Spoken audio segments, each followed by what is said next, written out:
Okay, പുതിയ chapter നമ്മൾ last ചെയ്തത് റൊട്ടേഷണൽ മോഷൻ എന്നുള്ള പാഠഭാഗമാണ്.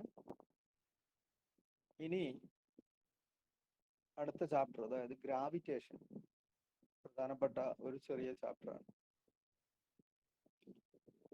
അതിൽ ഫോക്കസ് ഏരിയയും അതിനോട് ചേർത്ത് പ്രധാനപ്പെട്ട ഭാഗങ്ങളും കൂട്ടിച്ചേർത്തിട്ടാണ് ഡിസ്കസ് ചെയ്യാൻ ഉദ്ദേശിക്കുന്നത്. എല്ലാവരും എക്സാമിന് വേണ്ടിയിട്ടുള്ള ഒരു ടൈം ടേബിൾ പ്രകാരം ഒക്കെ പഠനം തുടങ്ങിയിട്ടുണ്ടാവുമെന്ന് പ്രതീക്ഷിക്കുന്നു. നിങ്ങളുടെ പരീക്ഷയ്ക്ക് ഇനി എണ്ണപ്പെട്ട ദിവസങ്ങളേ ഉള്ളൂ എന്ന് അറിയാലോ. അതുകൊണ്ട്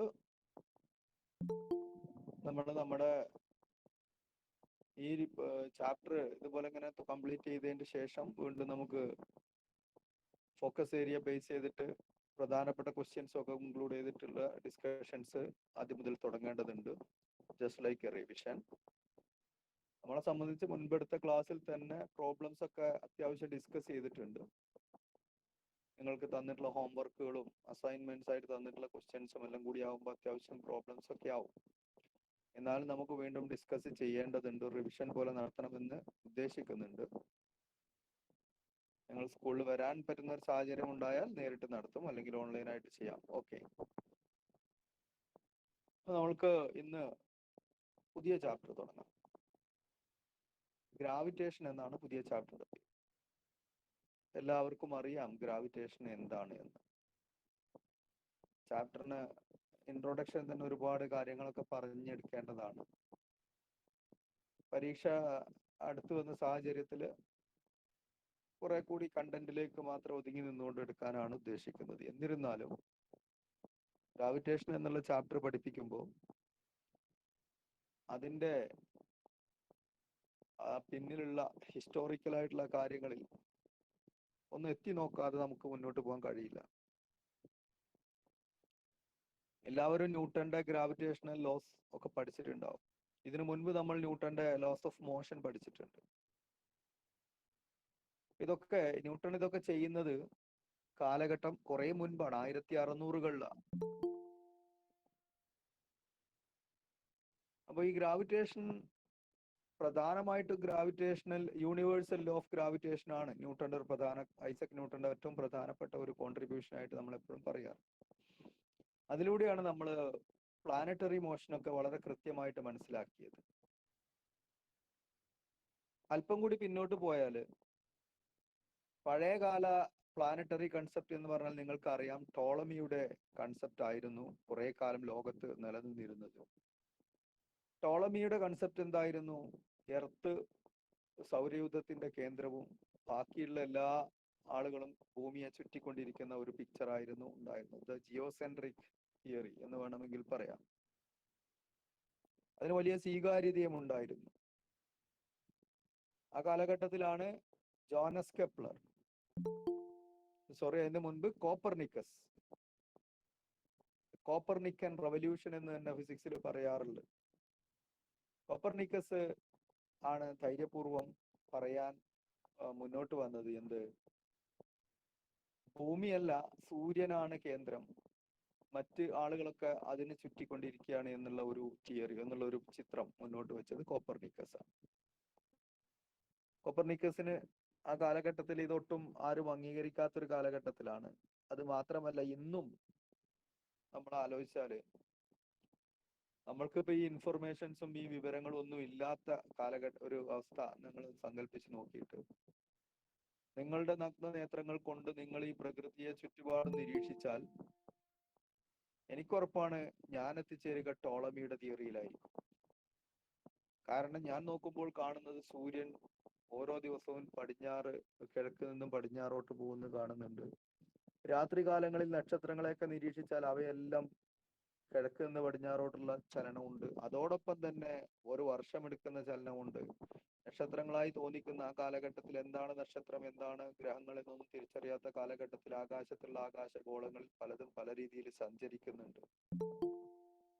ഈ ഒരു നഗ്ന നേത്രങ്ങൾ കൊണ്ടുള്ള നിരീക്ഷണത്തിലൂടെയാണ് കോപ്പർനിക്കസ് പറയുന്നത്, നമ്മൾ ഈ കാണുന്ന പോലെ അല്ല ഇതിന്റെ യഥാർത്ഥ രൂപം. നമുക്കിതിങ്ങനെ തോന്നുന്നതാണ്.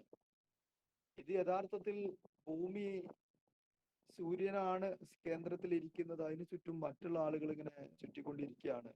നമ്മൾ ഭൂമിയിൽ നിന്ന് നോക്കുന്നത് കൊണ്ടാണ് ഇങ്ങനെ തോന്നുന്നത് എന്നൊക്കെ ഈ മൊത്തമുള്ള ഈ കാവോസിന്റെ ഇടയിൽ നിന്ന് കോപ്പർനിക്കസ് പറയുമ്പോ നമുക്കിന്ന് അതിനൊരു വലിയ ഇമ്പോർട്ടൻസ് പോലും തോന്നൂല.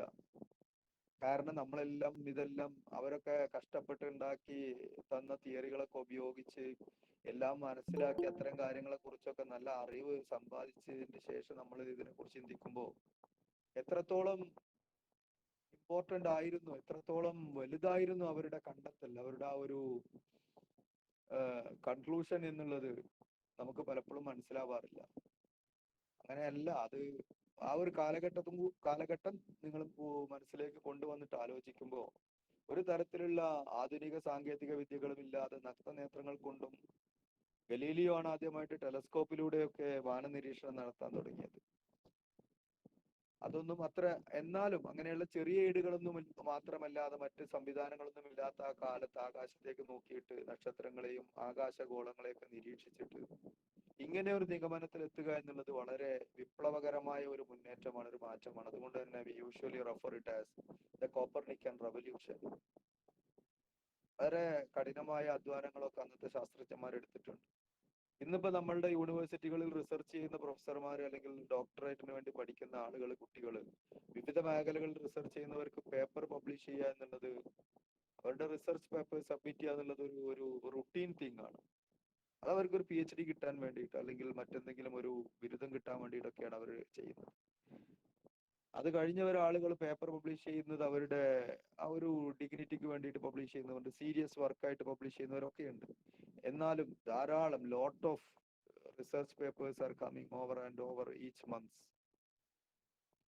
ഓരോ മാസവും വന്നുകൊണ്ടിരിക്കുക. എന്നാൽ അന്നത്തെ കാലത്തുള്ള റിസർച്ച് ഒക്കെ ഭയങ്കര അവരുടെ ആവശ്യകതയിൽ നിന്ന് വളരെയധികം അവരുടെ അറിയാനുള്ള ആ ഒരു ഇന്ന് അവരുടെ ഒരു അറിവിനോടുള്ള വല്ലാത്ത ഒരു ആർത്തിയിൽ നിന്നുണ്ടാവുന്നതാണ്. പഠിക്കാൻ വല്ലാത്ത ആവേശം. 20ഉം 10ഉം 15ഉം വർഷമൊക്കെ തുടർച്ചയായ ഗവേഷണം നടത്തിയിട്ടൊക്കെ പേപ്പർ പബ്ലിഷ് ചെയ്യുന്ന കാലം. ഇന്ന് ഓരോ വർഷവും 10ഉം 20ഉം 30ഉം പേപ്പർ ഓരോരുത്തർ റിസർച്ചിൽ പബ്ലിഷ് ചെയ്യുന്നതാണ്. കോപ്പർനിക്കസിന്റെ ശേഷം ജോനസ് കെപ്ലർ ഇതിന്റെ കുറെ കൂടി വ്യക്തമായ പ്ലാനറ്ററി മോഷനെ കുറിച്ചുള്ള 3 നിയമങ്ങൾ രൂപീകരിച്ചു. ആ 3 നിയമങ്ങൾ രൂപീകരിക്കാൻ ഏതാണ്ട് 40 വർഷത്തെ നിരീക്ഷണമാണ് കെപ്ലറിന് വേണ്ടി വന്നത്. 40 വർഷം നിരീക്ഷണങ്ങളും മാത്തമാറ്റിക്കൽ അനാലിസിസും നടത്തിയതിന്റെ ശേഷം അദ്ദേഹം എത്തിച്ചേർന്ന കൺക്ലൂഷൻസ് ആയിരുന്നു കെപ്ലറുടെ 3 നിയമങ്ങൾ, ദ 3 ലോസ് ഓഫ് കെപ്ലർ. അവിടെ വെച്ചിട്ടാണ് നമ്മൾ ഈ ചാപ്റ്റർ തുടങ്ങുന്നത്. ആ കെപ്ലറുടെ നിയമങ്ങളാണ് പിന്നീട് അല്പം കൂടി കാലങ്ങൾക്ക് ശേഷം ബഹുമാനപ്പെട്ട ഐസക് ന്യൂട്ടൺ കെപ്ലറുടെ ലോസിൽ നിന്നാണ് അദ്ദേഹത്തിന്റെ യൂണിവേഴ്സൽ ലോ ഓഫ് ഗ്രാവിറ്റേഷന്റെ അടിത്തറ ഉണ്ടാക്കിയെടുക്കുന്നത്. കെപ്ലർ നിയമങ്ങൾ പ്രസ്താവിക്കുക മാത്രമായിരുന്നു ചെയ്തത്. എന്തുകൊണ്ട് അങ്ങനെ സംഭവിക്കുന്നു എന്ന് ചിന്തിക്കുകയും അതിനോടകം തന്നെ തന്റെ ചലന നിയമങ്ങൾ രൂപീകരിക്കുകയും ചെയ്തിരുന്ന ന്യൂട്ടണ് അല്പം കൂടി അദ്ദേഹത്തിന്റെ പ്രതിഭ, the genius in the Newton, പ്രതിഭയുടെ ഒരു വരദാനം തന്നെയാണ് ഈ ലോ ഓഫ് ഗ്രാവിറ്റേഷൻ എന്ന് പറയുന്നത്.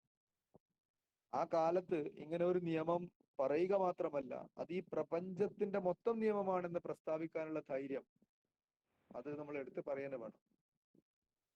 നമ്മൾ ഭൂമിയിലിരുന്ന് ചിന്തിച്ച്, ഭൂമിയിലിരുന്ന് നടത്തിയ പരീക്ഷണങ്ങൾ, ഭൂമിയിലിരുന്ന് കിട്ടിയ നിരീക്ഷണങ്ങൾ, അതുവഴി വന്ന ഡാറ്റകൾ, അതെല്ലാം വിശകലനം ചെയ്ത് നമ്മളെത്തിയ നമ്മളുടേതായ ഊഹങ്ങൾ, നമ്മളുടേതായ ഭാവന സൃഷ്ടികളായിട്ടുള്ള തിയറികൾ, ഇതെല്ലാം വെച്ചിട്ട് നമ്മളൊരു മോഡൽ, ഒരു തിയറി ബിൽഡ് ചെയ്യുന്നു. അത് വെച്ചിട്ട് നമ്മൾ നിലനിൽക്കുന്ന പ്ലാനറ്ററി മോഷൻ പഠിക്കുന്നു, അത് സക്സസ് ആവുന്നു.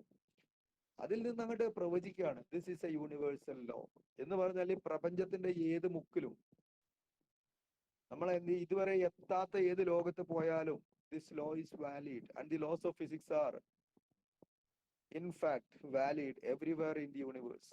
യൂണിവേഴ്സൽ ലോസ് കുറെ ഉണ്ട് ഫിസിക്സിൽ. ഫിസിക്സിന്റെ അടിസ്ഥാന നിയമങ്ങളൊക്കെ അങ്ങനെ തന്നെയാണ്. അത് ഇവിടെ ബാധകമാണെന്നുള്ളത് മാത്രമല്ല, നിരീക്ഷിച്ച് പരീക്ഷിച്ച് ഉറപ്പിച്ച ഈ ഭൂമിയിലെ ലബോറട്ടറിയിൽ ബാധകമാണ് എന്ന് മാത്രമല്ല നമ്മൾ വിശ്വസിക്കുന്നത്, നമ്മൾ പറയുന്നത് പ്രപഞ്ചം എന്ന് പറയുന്നത് എവിടെയൊക്കെയാണോ അവിടെയൊക്കെ അത് ബാധകമാണ്. കാലത്ത് ഏത് കാലത്ത് ബാധകമാണ് എന്നല്ല നമ്മൾ പറയുന്നത്, കാലം എന്നുണ്ടോ അന്നൊക്കെ അത് ബാധകമാണ്. ബാക്ക് ടു ബിഗ് ബാങ്, പ്രപഞ്ചമുണ്ടായി എന്ന് ഏതാണ്ട് വിശ്വസിക്കപ്പെടുന്ന ബിഗ് ബാങ് തിയറി മുതൽ ഇങ്ങോട്ടൊക്കെ ആ തിയറി കഴിഞ്ഞ് അല്പം ഒരു പ്ലാങ്ക് ടൈം എന്ന് പറയുന്ന ഒരു ചെറിയ ഗ്യാപ്പും കൂടി കഴിയുന്നത് മുതൽ laws of physics are applied. അതിന് മുന്നേ അപ്ലൈ ചെയ്യാൻ പറ്റൂല എന്നും പറയാൻ പറ്റില്ല, പക്ഷെ നമ്മളിപ്പോ ആ രീതിയിലാണ് അത് ചെയ്യുന്നത്. എന്തായാലും അങ്ങനെയൊക്കെയാണ് കാര്യങ്ങൾ.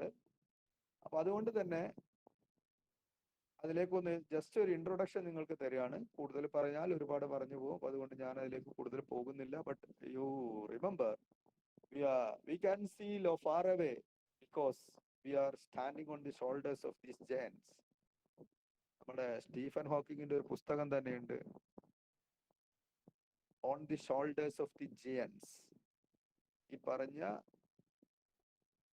കെപ്ലർ, ന്യൂട്ടൺ, ഗലീലിയോ പോലെയുള്ള അതികായരായ ശാസ്ത്രജ്ഞന്മാരുടെ ചുമലിലേറി നോക്കുന്നത് കൊണ്ടാണ് നമ്മൾക്ക് ലോകത്തെ കൂടുതൽ ദൂരേക്ക്, പ്രപഞ്ചം കൂടുതൽ ദൂരേക്ക് കാണാൻ കഴിയുന്നത് എന്ന് പറഞ്ഞുകൊണ്ട് അദ്ദേഹത്തിന്റെ ഒരു പുസ്തകമുണ്ട്. അതില് അദ്ദേഹം ചെയ്യുന്നത് ന്യൂട്ടന്റെ പ്രിൻസിപ്പിയ, നിങ്ങൾക്ക് പ്രിൻസിപ്പിയ എന്നുള്ള പദം കേട്ടിട്ടുണ്ടാവും.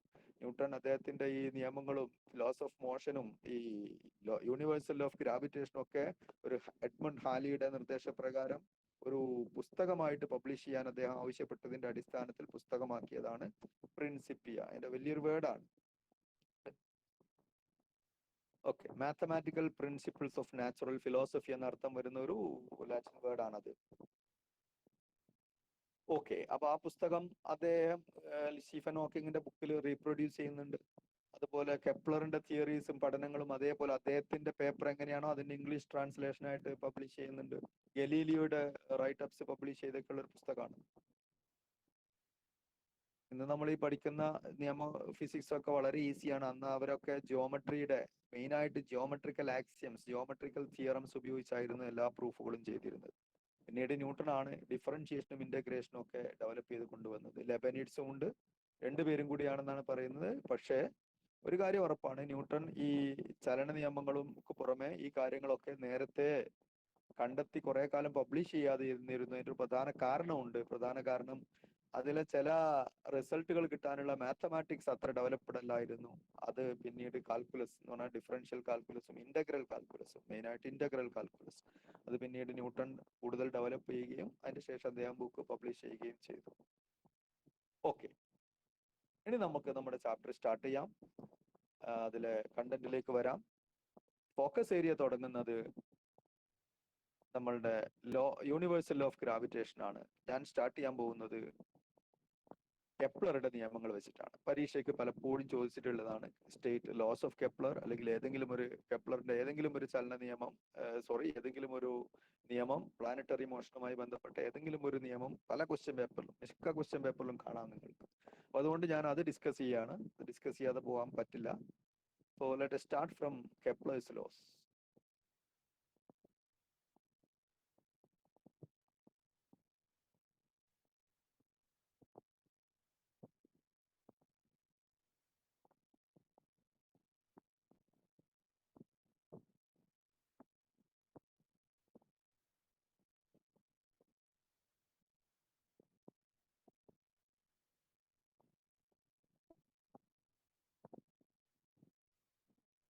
So our chapter is gravitation.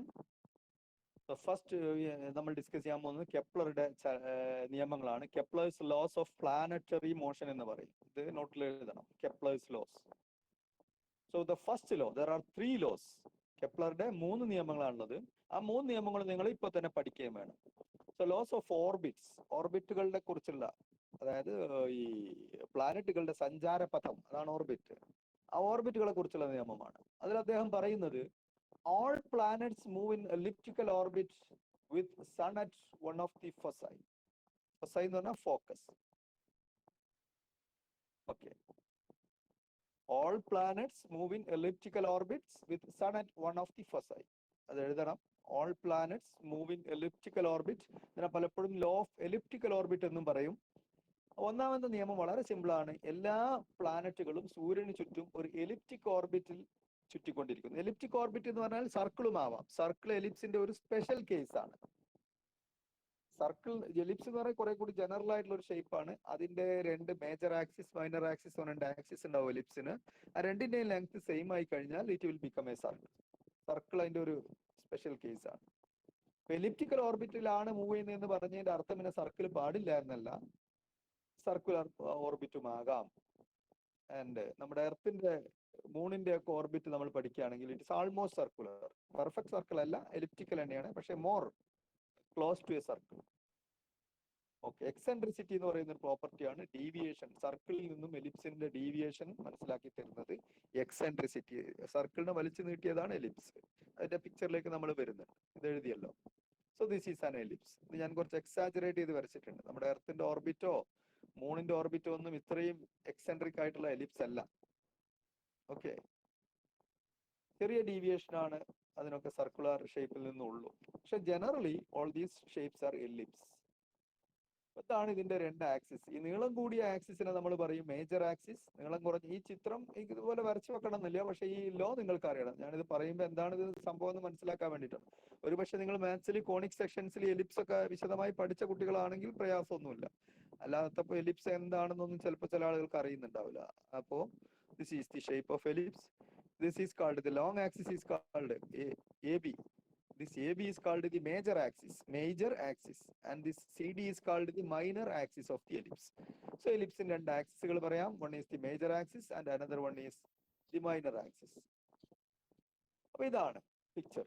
എലിപ്സിന് രണ്ട് ഫോക്കസുകൾ ഉണ്ട്. ഒന്ന് ഇവിടെയാണ് വരിക, ഒന്ന് ഇവിടെയാണ് വരിക. ഈ മേജർ ആക്സിസും മൈനർ ആക്സിസും തുല്യമാകുമ്പോൾ എലിപ്സ് ഇങ്ങനെ ചുരുങ്ങിയിട്ട് ഒരു സർക്കിളായി മാറും. അപ്പൊ ഈ F1 F2 രണ്ടും എവിടേക്ക് കൺവേർട്ട് ചെയ്യും? O എന്ന് പറയുന്ന ഈ സെന്ററിലേക്ക് എത്തും. അപ്പൊ അത് സർക്കിളായി മാറും. പിന്നെ അതിന് ഒരു സെന്ററേ ഉള്ളൂ. എലിപ്സിന് രണ്ട് ഫോക്കസ് പോയിന്റുകൾ പറയാം, F1 F2. അതിനുള്ള ഒരു ഫോക്കസ് പോയിന്റിലാണ് സൺ ഇരിക്കുന്നത്. And the planet revolve around this elliptical path, around the sun in this elliptical path. ഇത് പ്ലാനറ്റ് ആണ്, സൺ ആണ്. അതിന്റെ പിക്ചർ ക്ലിയർ ആയി. ഇതാണ് സംഭവം. ഇതാണ് കെപ്ലർ പറഞ്ഞത്.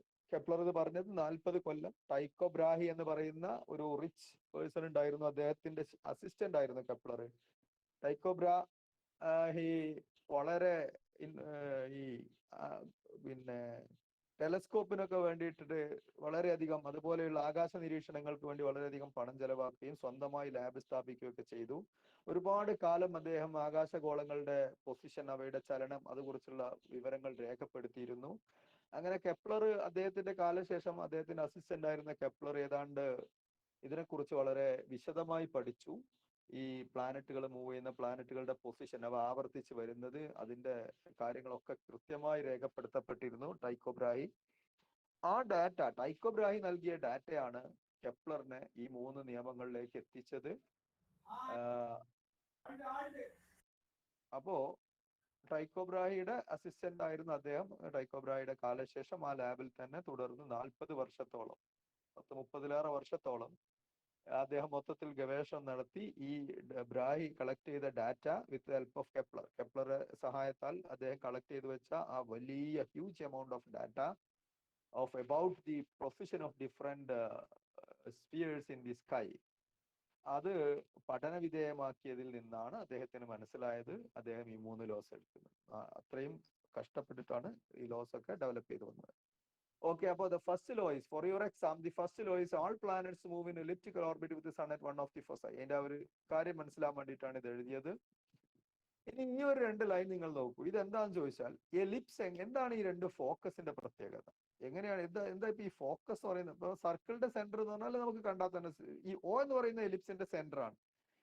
അതല്ല പറഞ്ഞത്, പക്ഷെ വേറെ 2 പോയിന്റുകളെ കുറിച്ചാണ് പറയുന്നത്. 2 ഫോക്കസ്. ഫോക്കസിന്റെ പ്ലൂറൽ ആണ് ഫൊസൈ. ഫൊസൈ എന്ന് പറയുന്നത് ഫോക്കസസ് എന്ന് പറയില്ല, അതിന്റെ പ്ലൂറലാണ്. ഓക്കെ, അപ്പോ ഫോക്കസുകളുടെ പ്രത്യേകത, F1 F2 എന്ന് പറയുന്ന 2 ഫോക്കസുകൾ ഏതൊരു എലിപ്സിനും ഉണ്ടാവും. ഒന്നാമത്തെ ഫോക്കസിൽ നിങ്ങൾ ഈ എലിപ്സിലുള്ള ഏത് പോയിന്റും എടുക്കാം. പ്ലാനറ്റ് എലിപ്സിൽ ഏത് പോയിന്റിലും ആകാലോ, ഇവിടെ ആകാം, ഇവിടെ ആകാം, ഇവിടെ ആകാം, ഏത് പി എവിടെയും ആയിക്കോട്ടെ. P B any point on the ellipse.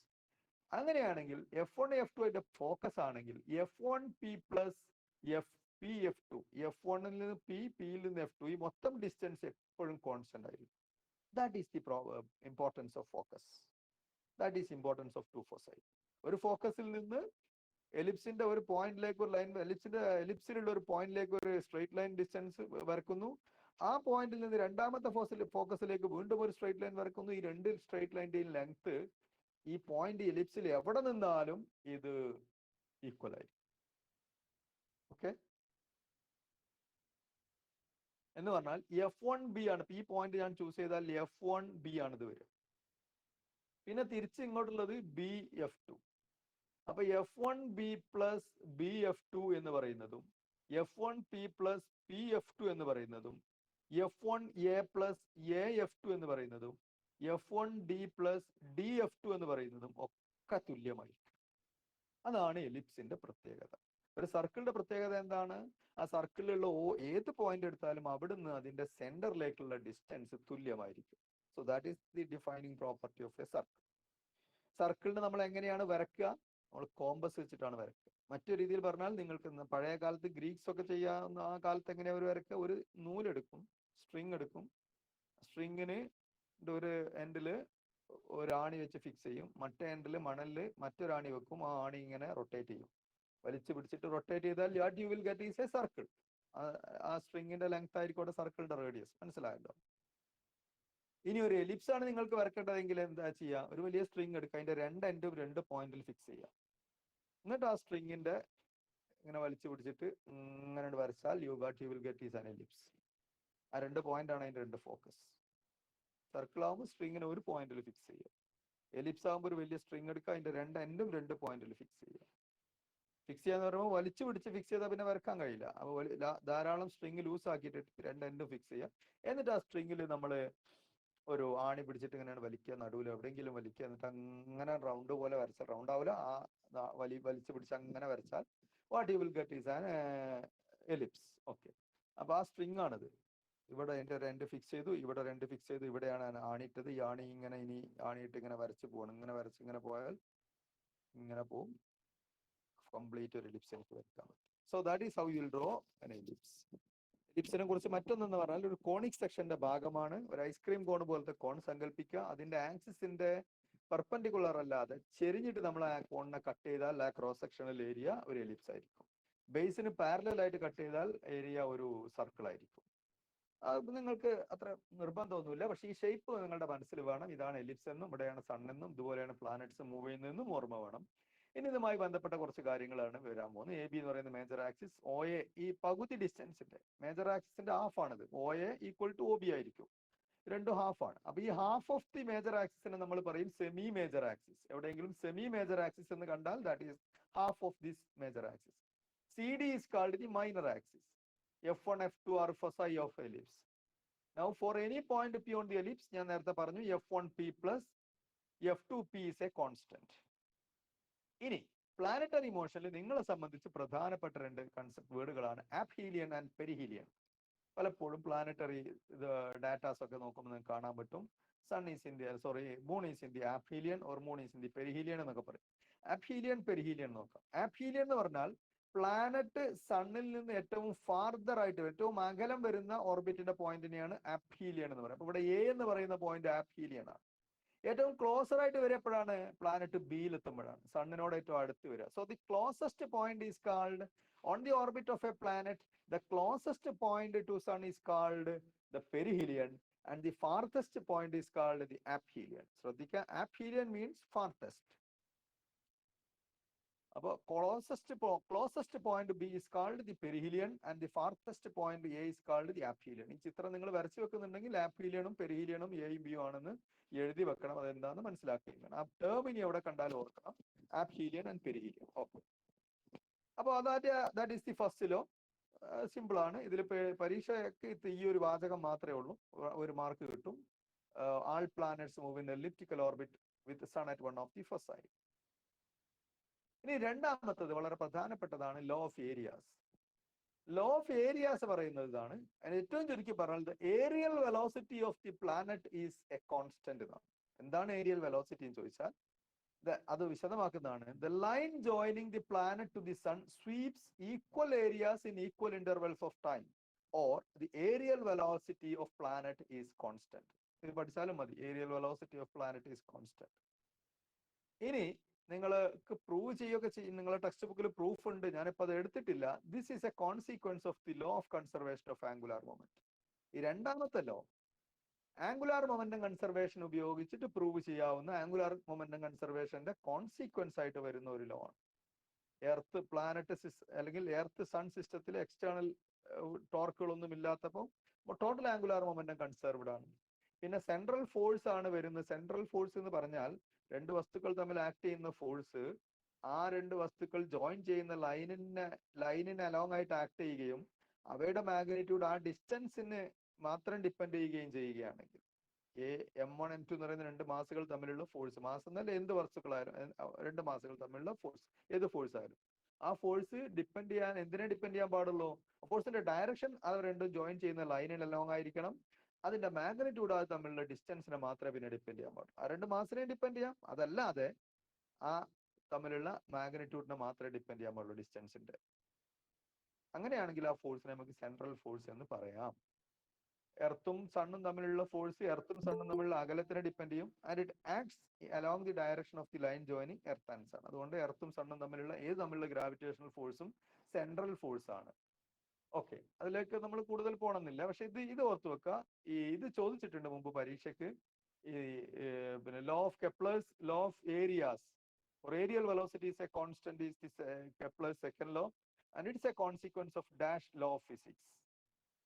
ഫിസിക്സിലെ ഏത് നിയമത്തിന്റെ കോൺസിക്വൻസ് ആണ്? Consequence of the law of conservation of angular moment. അത് ഓർത്തിരിക്കും. ഈസിയാണ് അത് പ്രൂവ് ചെയ്യാൻ. നിങ്ങളുടെ ടെക്സ്റ്റ് ബുക്കിൽ ഉണ്ട്, നിങ്ങൾക്ക് നോക്കാം. ഇത് ചാപ്റ്റർ കഴിഞ്ഞിട്ട് പ്രോബ്ലം ചെയ്യുന്ന സമയത്തൊക്കെ എപ്പോഴെങ്കിലും വേണമെങ്കിൽ ഒരു പ്രോബ്ലം ആയിട്ട് നമുക്ക് ചെയ്യാം. അപ്പൊ ഞാൻ ഫോക്കസ് ഏരിയയും ഇമ്പോർട്ടന്റ് ഭാഗങ്ങളും എടുക്കുന്നതുകൊണ്ട് അതിലേക്ക് പോകുന്നില്ല. Planets move slower. ഇതിന്റെ ഒരു ഈ സെക്കൻഡ് ലോയുടെ ഈ കെപ്ലറിന്റെ രണ്ടാമത്തെ ചലന നിയമത്തിൽ നിന്ന് കിട്ടുന്നതാണ്. Planets move slower when they are farther from the sun than when they are closer. യഥാർത്ഥത്തില് കെപ്ലറിന്റെ നിരീക്ഷണം ഇതായിരുന്നു. പ്ലാനറ്റ്സ് പെരിഹീലിയനിൽ എത്തുമ്പോൾ എന്ന് പറഞ്ഞാൽ അടുത്ത പോയിന്റിൽ എത്തുമ്പോൾ വളരെ ഫാസ്റ്റ് ആയിട്ട് കുറച്ചധികം വളരെ അല്ല കുറച്ചധികം ഫാസ്റ്റ് ആണ്, അതിന്റെ വെലോസിറ്റി കുറച്ച് കൂടുതലാണ്. അതേസമയം ഫാർദർ പോയിന്റിൽ ആപ്ഹീലിയന്റെ അടുത്താവുമ്പോൾ അതിന്റെ വെലോസിറ്റി കുറവ്. ഇത് രണ്ടും കമ്പയർ ചെയ്യുമ്പോൾ ചെറിയ മാറ്റം കാണുന്നുണ്ട്. കെപ്ലർ കണ്ടെത്താൻ പറ്റും നമുക്ക്. അവയുടെ ടൈം പീരീഡിന്റെ ഡാറ്റകൾ ഓരോ പർട്ടിക്കുലർ ടൈമിൽ കവർ ചെയ്യുന്ന ഡിസ്റ്റൻസ് ഒക്കെ മൂവ് വെച്ചിട്ട് നോക്കുമ്പോൾ ഇങ്ങനെയാണ് കാണാൻ പറ്റുന്നത്. പ്ലാനറ്റ്സ് ആപ്ഹീലിയൻ ആവുമ്പോൾ കുറച്ച് സ്പീഡിൽ സാവധാനത്തിൽ മൂവ് ചെയ്യുകയും പെരിഹീലിയൻ എന്ന് പറഞ്ഞാൽ ക്ലോസർ ആവുമ്പോൾ കുറച്ച് സ്പീഡിൽ മൂവ് ചെയ്യുകയും ചെയ്യുന്നുണ്ട്. അതിൽ നിന്നാണ് കെപ്ലർ ഡെഡ്യൂസ് ചെയ്ത് വരുന്നത്. അങ്ങനെ വരുമ്പോൾ അത് മൂവ് ചെയ്യാനുള്ള കാരണം അത് സ്വീപ്പ് ചെയ്യുന്ന ഏരിയ, പ്ലാനറ്റിൽ നിന്ന് സണ്ണിൽ നിന്ന് പ്ലാനറ്റിലേക്ക് വരയ്ക്കുന്ന ആ വെക്ടർ, ആ റേഡിയസ്, ആ ലൈൻ, ആ സ്ട്രേറ്റ് ലൈൻ, ആ ലൈൻ ഇങ്ങനെ അടിച്ചു വാരി പോകുന്ന അല്ലെങ്കിൽ സ്വീപ്പ് ചെയ്യുന്ന, അങ്ങനെ തന്നെയാണ് പറയുന്നത്. സ്വീപ്പ് ചെയ്യുന്ന ഏരിയ എന്ന് പറയുന്നത് അത് കോൺസ്റ്റന്റ് ആക്കാൻ വേണ്ടിയിട്ടാണ് ഈ പ്ലാനറ്റ്സ് ഇങ്ങനെ സ്പീഡ് കൂട്ടുന്നതും കുറക്കുന്നതും കെപ്ലറിന് മനസ്സിലായി. Actually it comes from the law of conservation of angular moment. അപ്പൊ ഈ ലോ ഈസി ആയിട്ട് പഠിച്ചു വെക്കുക. റെഡ് കളറിലുള്ളതാണ് law. This is a consequence of conservation of angular momentum എന്നുള്ളതും ഓർത്തിരിക്കണം. ഈ മൂന്നാമത്തെ ഈ ലൈനും വളരെ പ്രധാനമാണ്. ഇതാ ഒരു ചിത്രമാണ്. പ്ലാനറ്റ് ഇങ്ങനെ ഇതിൽ മൂവ് ചെയ്ത് പ്ലാനറ്റ് ആണ്. അപ്പൊ നോക്കൂ, നിങ്ങൾ ഇയിൽ നിന്ന് എഫിലേക്ക് മൂവ് ചെയ്യാൻ എടുത്ത സമയവും എയിൽ നിന്ന് ബിയിലേക്ക് മൂവ് ചെയ്യാൻ എടുത്ത സമയവും സിയിൽ നിന്ന് ഡിയിലെത്താൻ എടുത്ത സമയവും തുല്യമായിരിക്കും. ഇവിടെ A1 A2 A3 എന്ന് പറയുന്ന 3 ഏരിയകൾ തുല്യമാണ്. ഇതാണ് ഏരിയ. അപ്പൊ ഈ ഏരിയ തുല്യമാണെന്ന് പറയുമ്പോൾ ആ ഏരിയ കവർ ചെയ്യാൻ എടുത്ത സമയവും തുല്യമാകണം. ഈ ഏരിയ കവർ ചെയ്യാൻ എടുത്ത സമയത്താണ് ഇയിൽ നിന്ന് എഫിലേക്ക്, പ്ലാനറ്റ് ഇയിൽ നിന്ന് എഫിലേക്ക് മൂവ് ചെയ്യുമ്പോഴാണ് ഈ സ്ട്രേറ്റ് ലൈൻ ഈ ഏരിയ മേക്ക് ചെയ്യുന്നത്. A3 എന്ന് പറയുന്ന ഏരിയ. പ്ലാനറ്റ് എയിൽ നിന്ന് ബിയിലേക്ക് മൂവ് ചെയ്യുമ്പോൾ ഈ straight line joining the planet and the sun ഉണ്ടാക്കുന്ന ഏരിയയാണ് ഈ പറയുന്ന A1 എന്ന് പറയുന്ന ഏരിയ. പ്ലാനറ്റ് സിയിൽ നിന്ന് ഡിയിലേക്ക് മൂവ് ചെയ്യുമ്പോൾ ഉണ്ടാക്കുന്ന ഏരിയ ആണ് A2. അപ്പോ A1ഉം A2ഉം A3യും തുല്യമാണെങ്കിൽ അതിന്റെ അർത്ഥം എയിൽ നിന്ന് ബിയിലെത്താൻ എടുത്ത സമയം, സിയിൽ നിന്ന് ഡിയിലെത്താൻ എടുത്ത സമയം, ഇയിൽ നിന്ന് എഫിലെത്താൻ എടുത്ത സമയം ഒക്കെ തുല്യമായിരിക്കും. ഇനി നോക്കൂ, ഇയിൽ നിന്ന് എഫിലേക്ക് ദൂരം കുറവാണ്. അപ്പോ ഇവിടുത്തെ വെലോസിറ്റിയേക്കാൾ ഇവിടെ E to Fനേക്കാൾ ഡിസ്റ്റൻസ് ഉണ്ട് എയിൽ നിന്ന് ബിയിലേക്ക്. ഓക്കെ, അപ്പോ ഇവിടെ അതിന്റെ സ്പീഡ് എന്തായാലും കൂടുതലായിരിക്കും. എയിൽ നിന്ന് ബിയിലേക്കും ഇയിൽ നിന്ന് എഫിലേക്കും എത്താനെടുത്ത സമയം ഒരേ സമയമാണ് എന്ന് പറഞ്ഞാൽ അതിന്റെ അർത്ഥം എന്താണ്? ഇവിടെ പ്ലാനറ്റ് നല്ല സ്പീഡിൽ മൂവ് ചെയ്യണം. അങ്ങനെ സ്പീഡിൽ മൂവ് ചെയ്തില്ലെങ്കിൽ ഒരു നിശ്ചിത സമയം കൊണ്ട് ഇവിടെ കവർ ചെയ്യുന്ന ഏരിയ കുറവും ഇവിടെ കവർ ചെയ്യുന്ന ഏരിയ കൂടുതലുമായിരിക്കും. അപ്പൊ ഈ ചിത്രത്തിൽ നിന്ന് മനസ്സിലാക്കേണ്ട അതാണ് A1, A2, A3 are the area swept by the planet in a given time interval. ഒരു ഫിക്സഡ് ഒരു മാസം കൊണ്ട് സ്വീപ്പ് ചെയ്ത ഏരിയയാണ് നമ്മൾ കാണുന്നത്. ഈ പ്ലാൻ എർത്ത് ഇവിടെ നിന്ന് ഇവിടം വരെ എത്താനെടുത്ത സമയം ഒരു മാസമാണ്, ഇവിടെ നിന്ന് ഇവിടെ എത്താൻ സമയം ഒരു മാസമാണ്, ഇവിടെ നിന്ന് ഇവിടെ എത്താനെടുത്ത സമയം ഒരു മാസമാണെങ്കിൽ ഈ 3 ഏരിയയും തുല്യമായിരിക്കും. അതാണ് aerial velocity is a constant. അത് ഇതിന്റെ കാരണം അത് എങ്ങനെയാണ് നമുക്ക് മനസ്സിലായെന്ന് വെച്ചാൽ പെരിഹീലിയൻ, അതായത് പെരിഹീലിയൻ ആണ് അതിന്റെ അടുത്തുള്ള മോഷൻ, അതിന്റെ അടുത്താവുമ്പോൾ പ്ലാനറ്റ് ഉണ്ടോ A to B നല്ല സ്പീഡിൽ മൂവ് ചെയ്യണം, നല്ല ഏരിയ കവർ ചെയ്യാൻ പറ്റും. അതേ സമയം ആഫീലിയന്റെ അടുത്തെത്തുമ്പോൾ അതേ സമയം കൊണ്ട് കവർ ചെയ്യുന്ന സഞ്ചരിക്കുന്ന ഡിസ്റ്റൻസ് കണ്ടോളൂ AF ആണ്. അപ്പോഴേ ഈ ഏരിയയും തുല്യമാവുള്ളൂ. അപ്പോ അതാണ് ഏരിയൽ വെലോസിറ്റി കോൺസ്റ്റന്റ് ആണ് എന്ന് പറയുന്നത്. ഓക്കെ, ഇതിൽ A1, A2, A3 are the 3 areas covered in at the same time at different points of the orbit. ഓർബിറ്റിന്റെ വ്യത്യസ്ത പോയിന്റുകളിൽ, ഒന്ന് ഈ ഭാഗത്താണ്, ആപ്ഹീലിയന്റെ അടുത്താണ്, ഇത് പെരിഹീലിയന്റെ അടുത്താണ്, ഇത് കുറച്ചും കൂടി ഇപ്പുറത്താണ്. അങ്ങനെ 3 ഓർബിറ്റിന്റെ 3 റീജിയൻസിലായിട്ട് ഒരു ഗിവൺ ടൈമിൽ പ്ലാനറ്റ് കവർ ചെയ്ത ഏരിയകളാണ് ഈ കാണിച്ചത്. ഒരു ടൈം ഫിക്സഡ് ആണെങ്കിൽ ഈ 3ഉം കവർ ചെയ്യാനെടുത്ത സമയം ഫിക്സഡ് ആകുമ്പോൾ ഈ 3ന്റെ ഏരിയയും തുല്യമായിരിക്കും. അതായത് areal velocity constant. Okay, areal velocity എന്ന് പറഞ്ഞാൽ area swept divided by area covered divided by the time taken. dA/dt ആണ് aerial velocity, where A is the area covered in time t, then dA/dt is called aerial velocity. Okay, so this is law of areas. Okay, അടുത്ത നിയമത്തിൽ ഫസ്റ്റത്തെ slide ഒന്നുകൂടെ ഒന്ന് കാണിച്ചിട്ട് screenshot എടുക്കാൻ പറ്റുമോ? ഇതാണോ? ഓക്കെ. ഓക്കെ, അപ്പോൾ രണ്ടാമത്തെ ലോ പറഞ്ഞു. Now let us go to the third law of Kepler. Third law is called the law of periods. Time പീരീഡുമായി ബന്ധപ്പെട്ട നിയമമാണ്. ടൈം പീരീഡ് എന്ന് പറയുമ്പോൾ പ്ലാനറ്റ്സ് മൂവ് ചെയ്യുന്നത് കംപ്ലീറ്റ് സർക്കുലർ അല്ലെങ്കിൽ എലിപ്റ്റിക്കൽ പാത്തിലാണ്.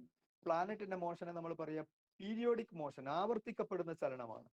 ഒരു നിശ്ചിത സമയം കഴിഞ്ഞാൽ ആ മോഷൻ ഇങ്ങനെ ആവർത്തിക്കും. ഇപ്പൊ ഭൂമി സൂര്യന് ചുറ്റും 365 ദിവസം കൊണ്ടൊരു ചുറ്റു പൂർത്തിയാക്കും, വീണ്ടും അത് റിപ്പീറ്റ് ചെയ്യും. ആ കംപ്ലീറ്റ് ഓർബിറ്റ് പൂർത്തിയാക്കാൻ എടുക്കുന്ന സമയമാണ് ടൈം പീരിയഡ്. അതിനെയാണ് നമ്മൾ ടൈം പീരിയഡ് എന്നുകൊണ്ട് അർത്ഥമാക്കുന്നത്. നമ്മളൊരു സർക്കുലർ മോഷൻ പഠിച്ചപ്പോൾ ടൈം പീരിയഡ് ഒക്കെ പറഞ്ഞതാണ്, അത് തന്നെയാണ് ഇവിടെ. സോ എന്താണെന്ന് നോക്കാം. ഇതാണ് കുറച്ച് മാത്തമാറ്റിക്കൽ ആയിട്ടുള്ള law. So it says that the square of the period of revolution of the planet t, അതാണ് ടി എന്ന് പറയുന്നത് പ്ലാനറ്റിന്റെ ടൈം പീരിയഡ് ആണ്. അതിന്റെ സ്ക്വയർ, അതായത് ടി സ്ക്വയറിനെയാണ് ഈ പറയുന്നത്, which is proportional two cube of the semi major axis A of its orbit. അപ്പൊ ഓർബിറ്റിന്റെ semi major axis എന്താന്ന് ഞാൻ പറഞ്ഞു. മേജർ ആക്സിസ് കാണിച്ചു തന്നു, സെമി മേജർ ആക്സിസ് കാണിച്ചു തന്നു. സർക്കിൾ ആകുമ്പോൾ ഈ സെമി മേജർ ആക്സിസിന് നമുക്ക് എന്താ, സർക്കുലർ ഓർബിറ്റ് ആണെങ്കിൽ റേഡിയസ് ആയിട്ട് എടുക്കാം. അപ്പൊ ഒരു സർക്കുലർ ഓർബിറ്റിന്റെ കേസിലാണെങ്കിൽ ഇത് എങ്ങനെ പറയാം? The square of the period of revolution of the planet is proportional to cube of the radius of the orbit. Elliptical orbit ആകുമ്പോൾ റേഡിയസ് പറയാൻ പറ്റില്ല. പിന്നെ അവിടെ ഉള്ളത് മേജർ ആക്സിസും മൈനർ ആക്സിസും ആണ്. അപ്പൊ അതില് സെമി മേജർ ആക്സിസിന്റെ ക്യൂബിന് പ്രൊപ്പോർഷണൽ ആണ് എന്ത്? ടൈം പീരീഡിന്റെ square. So this is the simple relation. T square proportional to a cube, where t is the time period of the planet in its orbit around the sun and a is the length of the semi major axis. Major ആക്സിസിന്റെ പകുതി.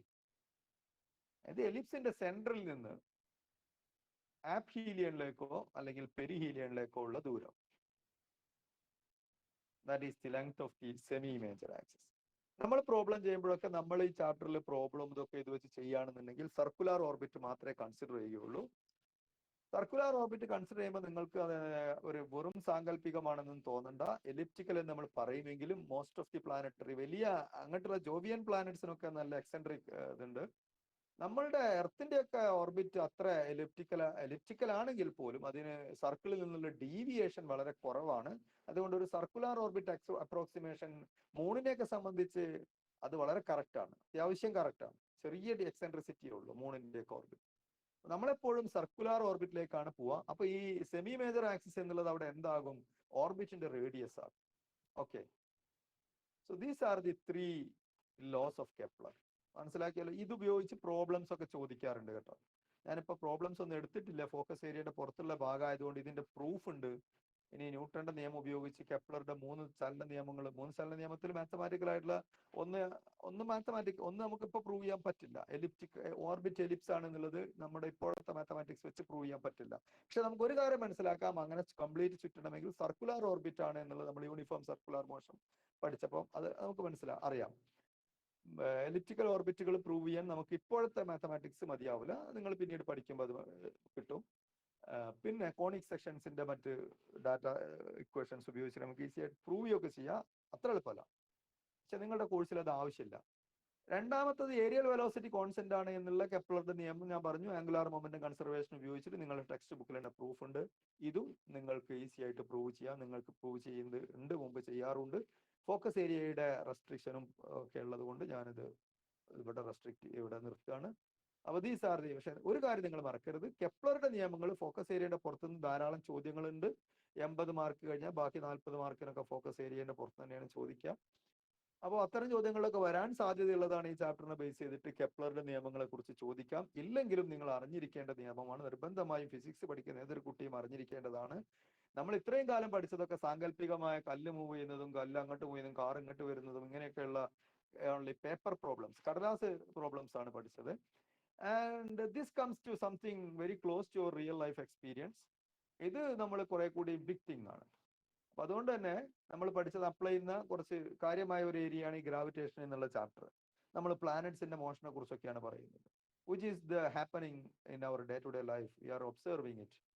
Okay, the next is the universal law of gravitation. നിങ്ങൾ ചെറിയ ക്ലാസ്സിൽ പഠിച്ചതായിരിക്കും, അതുകൊണ്ട് കൂടുതൽ പറയേണ്ട form ഒക്കെ ഉണ്ട്. നിങ്ങൾ പഠിച്ച അതേ നിയമം തന്നെ പരീക്ഷയ്ക്ക് ചോദിക്കാൻ സാധ്യതയുള്ളൂ ആ ലെവലിൽ. ഇപ്പോഴത്തെ ഒരു സാഹചര്യത്തിലാണ് ഞാൻ പറയുന്നത്. മറ്റ് പരീക്ഷകളിലൊക്കെ മുമ്പൊക്കെ കുറച്ചും കൂടി അഡ്വാൻസ് ചെയ്തൊക്കെ ചോദിക്കാറുണ്ട്. So this is the statement. അത് ഞാൻ ആദ്യം പറയാണ്. അപ്പൊ ഇത്രയും കാര്യങ്ങൾ എല്ലാവർക്കും അറിയാമായിരിക്കും. For every body in the universe attracts every other body with a force which is directly proportional to the product of their masses and inversely proportional to the square of the distance between them. ചിലപ്പം state ചെയ്യാൻ തന്നെ പറയും, universal law of gravitation state ചെയ്യാൻ പറയും, പ്രസ്താവിക്കാൻ പറയും. അപ്പൊ നിങ്ങൾ ഇത് എഴുതന്നെ വേണ്ടി വരും. ഏത് ലോയും സ്റ്റേറ്റ് ചെയ്യാൻ പറഞ്ഞാൽ ഇക്വേഷൻ എപ്പോഴും നിങ്ങൾ എഴുതുക. That's A good habit. പലപ്പോഴും ഇത്തരം ലോ സ്റ്റേറ്റ് ചെയ്യാനുള്ളതിന്റെ ആൻസർ കീയിലൊക്കെ ഇക്വേഷൻ എഴുതിയാൽ മാർക്ക് കൊടുക്കാൻ പലപ്പോഴും വരാറുണ്ട്. എപ്പോഴും വരാത്ത കേസും ഉണ്ട്, പക്ഷെ എന്നാലും മിക്കവാറും കേസിലൊക്കെ ഇക്വേഷൻ കറക്റ്റ് എഴുതിയാൽ മാർക്ക് കൊടുക്കാറുണ്ട്. അപ്പൊ അതുകൊണ്ട് നിങ്ങൾക്ക് ഈ സ്റ്റേറ്റ്മെന്റ് ഏത് ലോ സ്റ്റേറ്റ് ചെയ്യാൻ ചോദിച്ചാലും, ഇതെന്നല്ല എവിടെയും നിങ്ങൾ ഫിസിക്സിൽ ഏതെങ്കിലും ഒരു ലോ സ്റ്റേറ്റ് ചെയ്യാൻ ചോദിച്ചാൽ ആ ലോ സ്റ്റേറ്റ്മെന്റ് എഴുതുക വേണം. അതിന്റെ അഡീഷണൽ ആയിട്ട് നിങ്ങൾ എന്ത് ചെയ്യണം, അതിനെ റെപ്രസെന്റ് ചെയ്യുന്ന ഇക്വേഷൻ ഉണ്ടെങ്കിൽ തീർച്ചയായിട്ടും ആ ഇക്വേഷൻ എഴുതി വെക്കണം. ചിലപ്പോൾ നിങ്ങൾ ചിലപ്പോൾ ഇംഗ്ലീഷിൽ ഇപ്പോൾ എക്സാം എഴുതി വലിയ പരിചയം ഉണ്ടാവില്ല. നിങ്ങളുടെ ഭാഷ ചിലപ്പോൾ നിങ്ങൾ റൈറ്റപ്പ് കംപ്ലീറ്റ് ചെയ്ത് വരുമ്പോൾ ചിലപ്പോൾ ആ പറഞ്ഞ മീനിങ്ങിലേക്ക് എത്തിക്കൊള്ളണമെന്നില്ല. ഇപ്പൊ ടീച്ചറിന് നിങ്ങളുടെ സ്റ്റേറ്റ്മെന്റ് വായിച്ചാൽ ഇത് കറക്റ്റ് അല്ല എന്നുള്ള ഒരു ധാരണ വരും. ആ സമയത്ത് അടിയിൽ കറക്റ്റ് ഇക്വേഷൻ കൊടുത്തിട്ട് അതിലെ ടേംസ് എഴുതി കഴിഞ്ഞാൽ മിക്കവാറും ടീച്ചേഴ്സ് ഒക്കെ അതിന് മാർക്ക് നിങ്ങൾക്ക് തരുന്നതാണ്. കാരണം ഒരു +1 കുട്ടിയാണ്, അപ്പോൾ ഈ പറഞ്ഞ മലയാളത്തിൽ ആ കുട്ടിക്ക് ഓർമ്മയുണ്ടാവും. ചിലപ്പോൾ എന്താണ് ഈ ലോ എന്നൊക്കെ കൃത്യമായിട്ട് അത് ഇംഗ്ലീഷ് ഭാഷയിലാക്കി എഴുതുമ്പോൾ ചിലപ്പോൾ അർത്ഥമൊക്കെ അങ്ങോട്ടും ഇങ്ങോട്ടും മാറിപ്പോകുന്ന രീതിയിലൊക്കെ എഴുതുന്ന കുട്ടികളെ കാണാറുണ്ട്. അപ്പൊ അത്തരം കേസിലൊക്കെ നിങ്ങൾക്ക് സഹായകരമാകും. എപ്പോഴും ഏത് ലോ നിങ്ങളോട് സ്റ്റേറ്റ്മെന്റ് ചോദിച്ചാലും സ്റ്റേറ്റ്മെന്റ് നിർബന്ധമായിട്ടും എഴുതണം. അടിയിൽ അതിന് റെപ്രസെന്റ് ചെയ്യുന്ന ഇക്വേഷൻ ഉണ്ടെങ്കിൽ ആ ഇക്വേഷനും തീർച്ചയായിട്ടും എഴുതിയിരിക്കണം.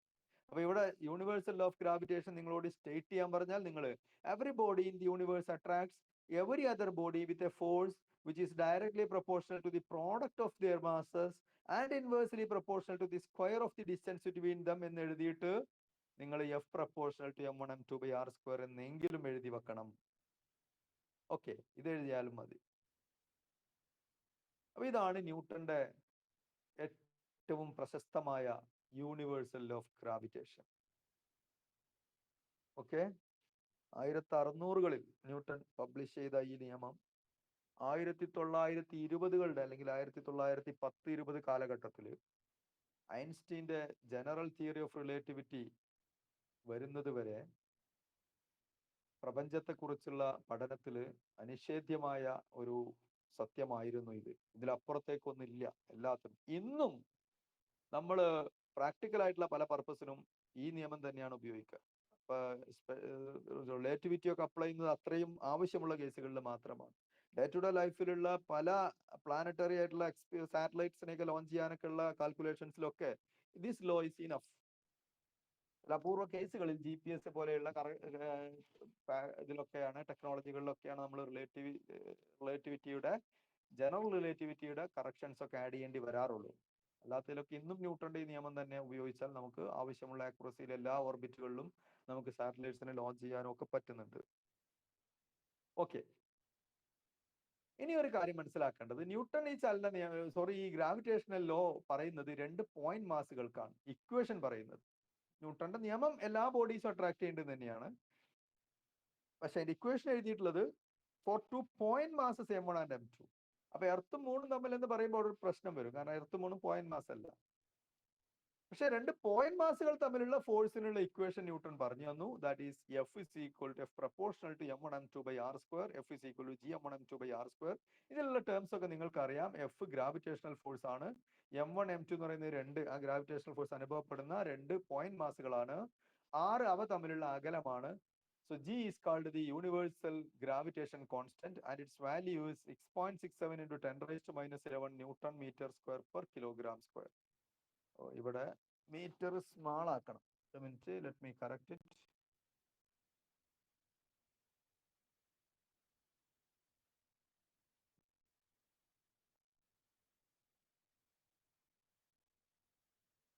G is called universal gravitation constant. Okay,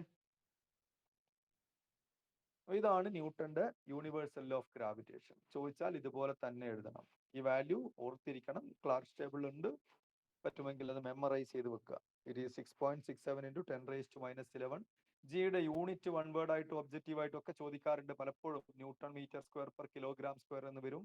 ചിലപ്പോൾ ഇതിന്റെ SI ടേമിൽ ന്യൂട്ടണെ മാറ്റിയിട്ട്, ന്യൂട്ടൺ എന്ന് പറയുന്നത് നമ്മൾ ഫോഴ്സിന്റെ യൂണിറ്റിൽ കൊടുത്ത പേരാണ്, ന്യൂട്ടന്റെ ബഹുമാനാർത്ഥം. ഫോഴ്സിന്റെ യൂണിറ്റ് ഫോഴ്സ് MA ആണ്. സോ മാസിന്റെ യൂണിറ്റ് കിലോഗ്രാം, എയുടേത് metre per second square. So kilogram metre per second square ആണ് ശരിക്കും ന്യൂട്ടൺ. അങ്ങനെയൊക്കെ ആ kilogram metre per second square ഒക്കെ ഇതിൽ സബ്സ്റ്റിറ്റ്യൂട്ട് ചെയ്തിട്ടുള്ള യൂണിറ്റ് ഒക്കെ എഴുതും. എന്നിട്ട് അങ്ങോട്ടും ഇങ്ങോട്ടും ക്രോസ് ചെയ്ത് ചേരുമ്പോൾ ചേർക്കുന്ന പോലെ മാസ് ഫോളോയിങ് ഒക്കെ ഉണ്ടാവും. അങ്ങനെയൊക്കെ വരും. അപ്പൊ unit of G and again the dimension of G. ഇതിൽ നിന്ന് ഞാൻ എഴുതിയിട്ടില്ല, ഡയമെൻഷൻ നിങ്ങൾ ഉണ്ടാക്കി നോക്കണം. ഇതിൽ നിന്ന് എഴുതാം. ജിക്കുള്ള ഇക്വേഷൻ ഇതിൽ FR square by M1 M2. അപ്പൊ ജിക്കുള്ള ഗ്രാവിറ്റേഷൻ കോൺസ്റ്റന്റിനുള്ള ഡയമെൻഷൻ കിട്ടും. Dimensional formula for gravitational constant നിങ്ങൾ ചെയ്തു നോക്കണം, പരീക്ഷയ്ക്ക് വരാവുന്ന ഒരു ചോദ്യമാണ്. Okay, so this is called the inverse square law of gravitation or universal law of gravitation.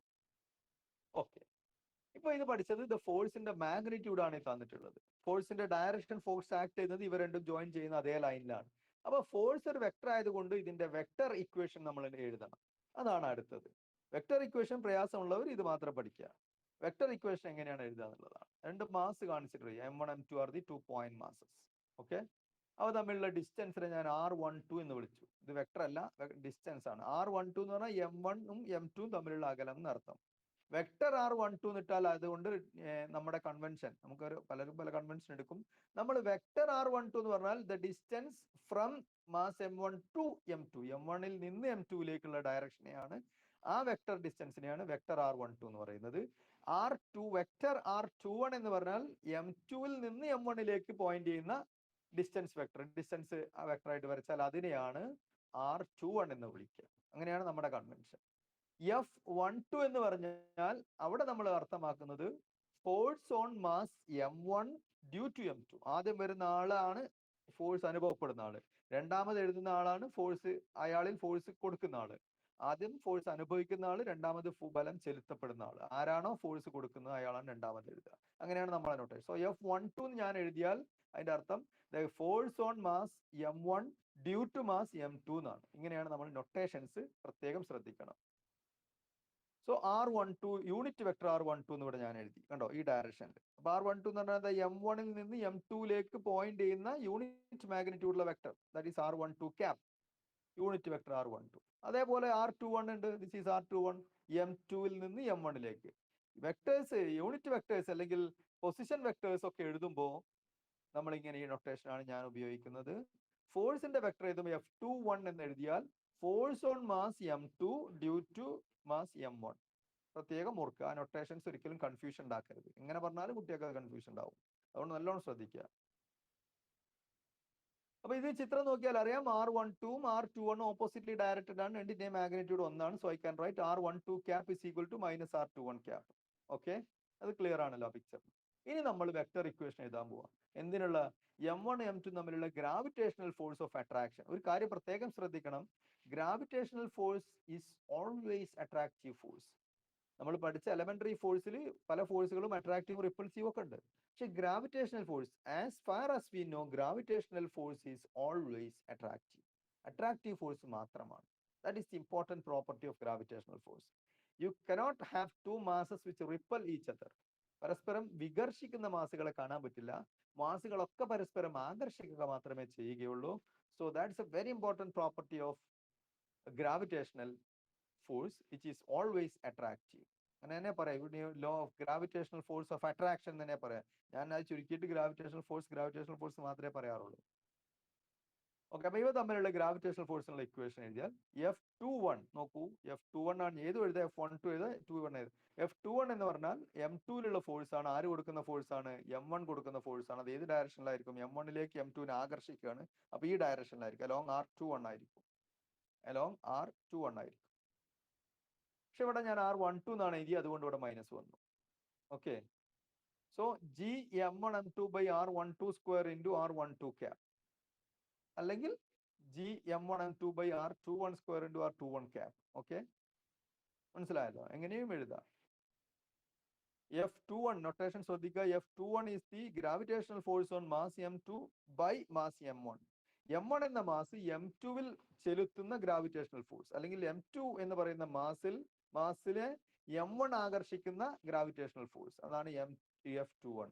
which is equal to G M2 M1 by R21. ഇത് R21 magnitude ആണ്. അപ്പൊ എങ്ങനെ എടുത്താൽ ഈ തമ്മിലുള്ള അകലം, അതാണ് ഈ R21 കൊണ്ട് ഉദ്ദേശിക്കുന്നത്. സ്ക്വയർ ഇൻറ്റു R21 ക്യാപ് എന്ന് പറഞ്ഞാൽ R2വിൽ നിന്നും M2വിൽ നിന്നും M1ലേക്ക് വരച്ചത്. അതായത് M1 M2നെ വലിക്കുക ഈ ഡയറക്ഷനിലാണ്, R21ന്റെ ഡയറക്ഷനിലാണ്. അല്ലെങ്കിൽ ഇത് ഇടുമ്പോൾ R12ന്റെ ടേമിലും എഴുതാം. അപ്പൊ അത് മൈനസ് ആവും. ഈ R21ഉം ഈ R12ഉം ഏത് എഴുതിയാലും കണക്കാണ്. നമ്മൾ ഈ ഫോമിനൊപ്പിച്ച് R21 രണ്ടും ഒരേ മാഗ്നിറ്റ്യൂഡാണ്, ഒരേ നീളമാണ്. ഇവിടുന്ന് ഇങ്ങോട്ട് അളന്നാലും ഇവിടുന്ന് ഇങ്ങോട്ട് അളന്നാലും ഒരേ ലെങ്ത് തന്നെയാണ്, because it is magnitude. So this is the vector form of Newton's law of gravitation.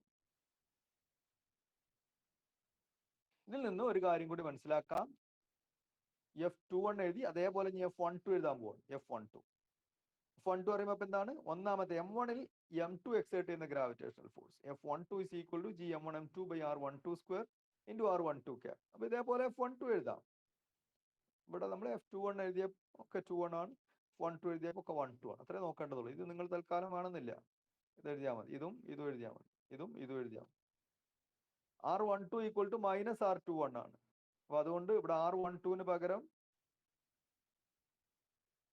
R21 ആക്കിയാൽ ഇത് F12ന് പകരം F21 ആകും.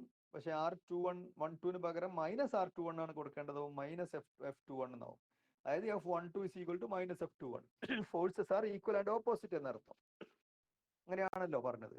ന്യൂട്ടന്റെ തേർഡ് ലോ ഉണ്ടല്ലോ, ന്യൂട്ടന്റെ തേർഡ് ലോയിൽ നിന്ന് നമുക്ക് പറയാൻ പറ്റുമല്ലോ, M1 M2ൽ ഇങ്ങനെ ഒരു ഫോഴ്സ് എക്സേർട്ട് ചെയ്യുന്നുണ്ടെങ്കിൽ തീർച്ചയായിട്ടും by Newton's third law M2 should exert the same force on M1 in the opposite direction. അതാണ് ഈ കണ്ടത്, F12 is equal to F21. ഈ വെക്ടർ ഇക്വേഷനിൽ അത് എവിഡന്റ് ആണ്. ഈ വെക്ടർ ഇക്വേഷൻ എഴുതിയാൽ അതായത് ഇങ്ങോട്ട് വരും. F12ന് അല്ലെങ്കിൽ F12ന് ഈക്വേഷൻ എഴുതിയാൽ F12ന് ഇതിന്റെ നെഗറ്റീവ് ആയി ഓട്ടോമാറ്റിക് ആയിട്ട് വരും. ബിക്കോസ് R21ഉം R12ഉം ഈ ഡയഗ്രം അനുസരിച്ച് ഒന്നിന്റെ ഓപ്പോസിറ്റ് വെക്ടർ ആണ്. R12 എന്ന് പറഞ്ഞാൽ മൈനസ് R21 ആണ്. ഓക്കെ, അപ്പൊ ഇതാണ് രണ്ട് പോയിന്റ് മാസുകൾ തമ്മിലുള്ള ഗ്രാവിറ്റേഷണൽ ഫോഴ്സിനുള്ള ഇക്വേഷൻസ്. ഇതിന്റെ വെക്ടർ ഫോം നിങ്ങൾക്ക് പ്രയാസം ഉണ്ടെങ്കിൽ തൽക്കാലം സ്കിപ്പ് ചെയ്തോളൂ. പക്ഷെ അത് ആവശ്യം വരും പലപ്പോഴും. എക്സാം പോയിന്റ് ഓഫ് വ്യൂവിൽ അത്ര ഇമ്പോർട്ടൻ്റ് അല്ല. സെക്കൻഡ് ഇയറിൽ നിങ്ങൾ ഇലക്ട്രോസ്റ്റാറ്റിക്സ് പഠിക്കുമ്പോൾ അവിടുത്തെ വെക്ടർ ഫോം ഇതേപോലെ തന്നെയാണ് ചെയ്യാനുള്ളത്. അപ്പോൾ ഇത് പഠിച്ച് ശീലിച്ചാൽ അവിടെ വളരെ ഈസി ആയിരിക്കും. അവിടുത്തെ അത് പലപ്പോഴും വെക്ടർ ഫോമിൽ എഴുതാനൊക്കെ ചോദിക്കാറുണ്ട്. ഇവിടെ ഫസ്റ്റ് ഇയർ ആയതുകൊണ്ടാവും പല ക്വസ്റ്റ്യൻ പേപ്പറുകളിൽ അങ്ങനെ vector form of gravitational force എന്ന് പ്രത്യേകം ചോദിക്കാറൊന്നുമില്ല. But this is there in your textbook. നിങ്ങളുടെ ഫോക്കസ് ഏരിയയിൽ വരുന്നതാണ്. അപ്പോൾ അതുകൊണ്ട് ഓർത്തിരിക്കുക, ഇത് മറക്കരുത്. പറഞ്ഞ സ്റ്റേറ്റ്മെന്റും ഇതിന്റെ സാധാരണ വെക്ടർ അല്ലാത്ത ഫോമിലുള്ള ഇക്വേഷനും മറക്കാനേ പാടില്ല. ഓക്കെ, ഇനിയിപ്പോ ഒരു സിംഗിൾ പോയിന്റ് മാസുകൾ തമ്മിലുള്ളതാണ് നമുക്ക് അറിയുള്ളൂ. നമുക്ക് എക്സ്റ്റെൻഡഡ് ഒബ്ജക്ട്സ് തമ്മിലുള്ള അട്രാക്ഷൻ കിട്ടണം. എർത്തും സണ്ണും തമ്മിലുള്ള അട്രാക്റ്റീവ് ഫോഴ്സ് ഒക്കെയാണ് നമ്മൾ പഠിക്കാൻ പോകുന്നത്. അപ്പൊ എങ്ങനെയാണ് ഈ ലോ ഉപയോഗിക്കുക? അപ്പൊ നമ്മൾ എന്ത് ചെയ്യണം? ഒന്നിലധികം മാസുകൾ ഉണ്ടെങ്കിൽ എങ്ങനെ നമുക്ക് അവയുടെ നെറ്റ് ഗ്രാവിറ്റേഷണൽ ഫോഴ്സ്, അപ്പൊ നമ്മൾ ഈ വലിയ എർത്തിനെ ആയാലും വലിയ വേറെ ഏതെങ്കിലും ഒബ്ജക്റ്റ് ആണെങ്കിലും അതിനെ ചെറിയ ചെറിയ ചെറിയ മാസുകളുടെ കളക്ഷൻ, സിസ്റ്റം ഓഫ് മാസസ്, നേരത്തെ നമ്മൾ സിസ്റ്റം ഓഫ് പാർട്ടിക്കിൾസ് പഠിച്ചതാണ്. അതുപോലെ system of small point masses ആയിട്ട് സങ്കല്പിക്കും. അങ്ങനെ സങ്കല്പിക്കുകയാണെങ്കിൽ ഒന്നിലധികം മാസുകൾ വരുമ്പോൾ എങ്ങനെയാണ് നമ്മൾ ടോട്ടൽ ഫോഴ്സ് കാണുക? ഓക്കെ, M1 എന്ന് പറയുന്ന മാസ്, M2, M3 അങ്ങനെ കുറെ മാസ് ഉണ്ട്. അപ്പൊ M1ലുള്ള ടോട്ടൽ ഫോഴ്സ് കാണണമെങ്കിൽ M1 M2 തമ്മിലുള്ള ഗ്രാവിറ്റേഷണൽ ഫോഴ്സിനുള്ള ഇക്വേഷൻ എഴുതുക. എന്നിട്ട് അത് പ്ലസ് M1 M3 തമ്മിലുള്ളത് എഴുതിയ, അങ്ങനെ M1 M4 തമ്മിലുള്ള ഫോഴ്സ് എഴുതുക. അങ്ങനെ ഓരോ ഫോഴ്സ് എഴുതിയിട്ട് ആഡ് ചെയ്താൽ മതി എന്നാണ് എക്സ്പെരിമെന്റ്സ് കാണിക്കുന്നത്. There is no proof for this. അതായത് gravitational force between M1 and M2 is independent of the presence of a third mass M3. M1 M2 മാത്രമാകുമ്പോൾ ന്യൂട്ടൺ പറഞ്ഞു M1 M2 തമ്മിലുള്ള ഫോഴ്സ് ഇത്രയാണെന്ന് ന്യൂട്ടൺ നമുക്ക് പറഞ്ഞു തന്നു. ആൻഡ് ഈ ഫോഴ്സുകളെയൊക്കെ ഒരു നേച്ചർ, ഒരു സ്വഭാവമാണ്. ദേ ഒബേ സൂപ്പർ പൊസിഷൻ പ്രിൻസിപ്പിൾ എന്ന് പറയുന്ന ഒരു പ്രിൻസിപ്പിൾ. അങ്ങനെ ആ വേർഡൊന്നും നിങ്ങൾക്ക് പഠിക്കാനില്ല. അതായത് നമുക്ക് രണ്ട് മാസുകൾ തമ്മിലുള്ള ഫോഴ്സ് അറിയാമെങ്കിൽ മൂന്നാമതൊരു മാസം കൂടി വന്നു എന്ന് വിചാരിക്കുക. അപ്പൊ മൂന്നാളുകളുണ്ട്. അപ്പൊ എയും ബിയും സിയും ഉണ്ട്. എയും ബിയും തമ്മിലുള്ള ഗ്രാവിറ്റേഷണൽ ഫോഴ്സ് സി ഉണ്ടായാലും സി ഇല്ലെങ്കിലും അത് Gm1m2 ബൈ അല്ലെങ്കിൽ Gm1m2 ബൈ R12 സ്ക്വയർ തന്നെ. M1, M2, M3 മൂന്നാളുണ്ട്. M1ഉം M2 മാത്രം ഉള്ളപ്പോൾ M1, M2 തമ്മിലുള്ള gravitational force Gm1m2 by R square ആണ്. അപ്പൊ തമ്മിലുള്ള അകലം R12 ആണെങ്കിൽ R12 സ്ക്വയർ ആണ്. ഇനി അവിടെ ഒരാൾ വാളി നോക്കാൻ വരികയാണ്, അല്ലെങ്കിൽ ഒരാൾ അവരെ ഒബ്സർവ് ചെയ്യാണ്. M3 എന്ന് പറയുന്ന ഒരാൾ അവിടെ ഉണ്ട്. ആ M3 അവിടെ ഉണ്ടോ ഇല്ല എന്നുള്ളത് യാതൊരു പ്രശ്നവുമില്ല. M3 ഉണ്ടായാലും M3 ഇല്ലെങ്കിലും M1 M2 തമ്മിലുള്ള ഗ്രാവിറ്റേഷണൽ ഫോഴ്സിനെ ആര് സ്വാധീനിക്കുന്നില്ല? Presence of M3 സ്വാധീനിക്കുന്നില്ല. അതേപോലെ തന്നെ M1 M3 തമ്മിലുള്ള ഗ്രാവിറ്റേഷണൽ ഫോഴ്സ് നിങ്ങൾ കാണുകയാണെങ്കിൽ അവിടെ M2 അവിടെ വെറുതെ അങ്ങനെ നിൽക്കുന്നുണ്ട്. അതുകൊണ്ട് M2 ഉണ്ടോ ഇല്ലേ എന്നുള്ളത് M1 M3 തമ്മിലുള്ള ഗ്രാവിറ്റേഷണൽ ഫോഴ്സിനെ ഒരു നിലക്കും സ്വാധീനിക്കുന്നില്ല. ഓക്കെ, അതാണ് നമുക്ക്, അത് ഒരു എക്സ്പെരിമെന്റൽ ഫാക്റ്റ് ആണ്. അത് അങ്ങനെ സ്വാധീനിക്കൂല എന്നുള്ളതിന് പ്രൂഫ് ഒന്നുമില്ല. അതിലേക്ക് നിങ്ങൾ കൂടുതൽ ആലോചിക്കാനൊന്നും പോണ്ട. ആലോചിച്ചാൽ വളരെ രസകരമായ ഒരു മിസ്റ്ററിയാണത്. അത് വളരെ ഇൻട്രസ്റ്റിംഗ് ആയിട്ടുള്ള ഒരു മേഖലയാണ്. ഓക്കെ, അപ്പൊ ഇപ്പൊ നമ്മൾ ഒന്നിലധികം മാസുകൾ ഉണ്ടെങ്കിൽ എങ്ങനെ കാണും? Just vector some. അപ്പോ ഇതിപ്പോ 4 ടേം ഞാൻ എഴുതിയിട്ടുണ്ട്. കുറെ ആളുകൾ ഉണ്ട് എന്ന് വിചാരിക്കുക. അപ്പോൾ അതിലുള്ള ഒരാളാണ് M1 എന്ന് പറയുന്ന ആൾക്ക് അനുഭവപ്പെടുന്ന ടോട്ടൽ ഫോഴ്സ് ആണ് F1 എന്ന് പറയുന്നത്.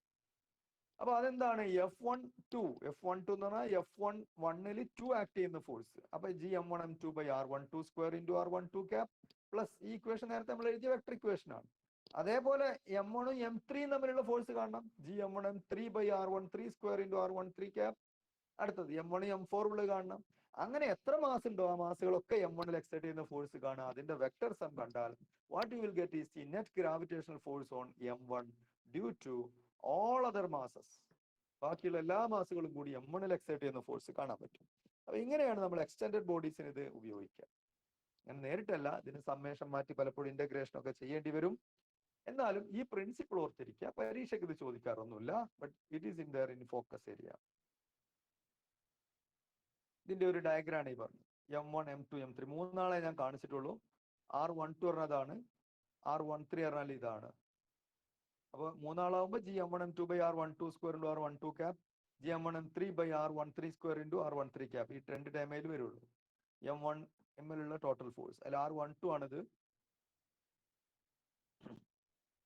Direction this is R12.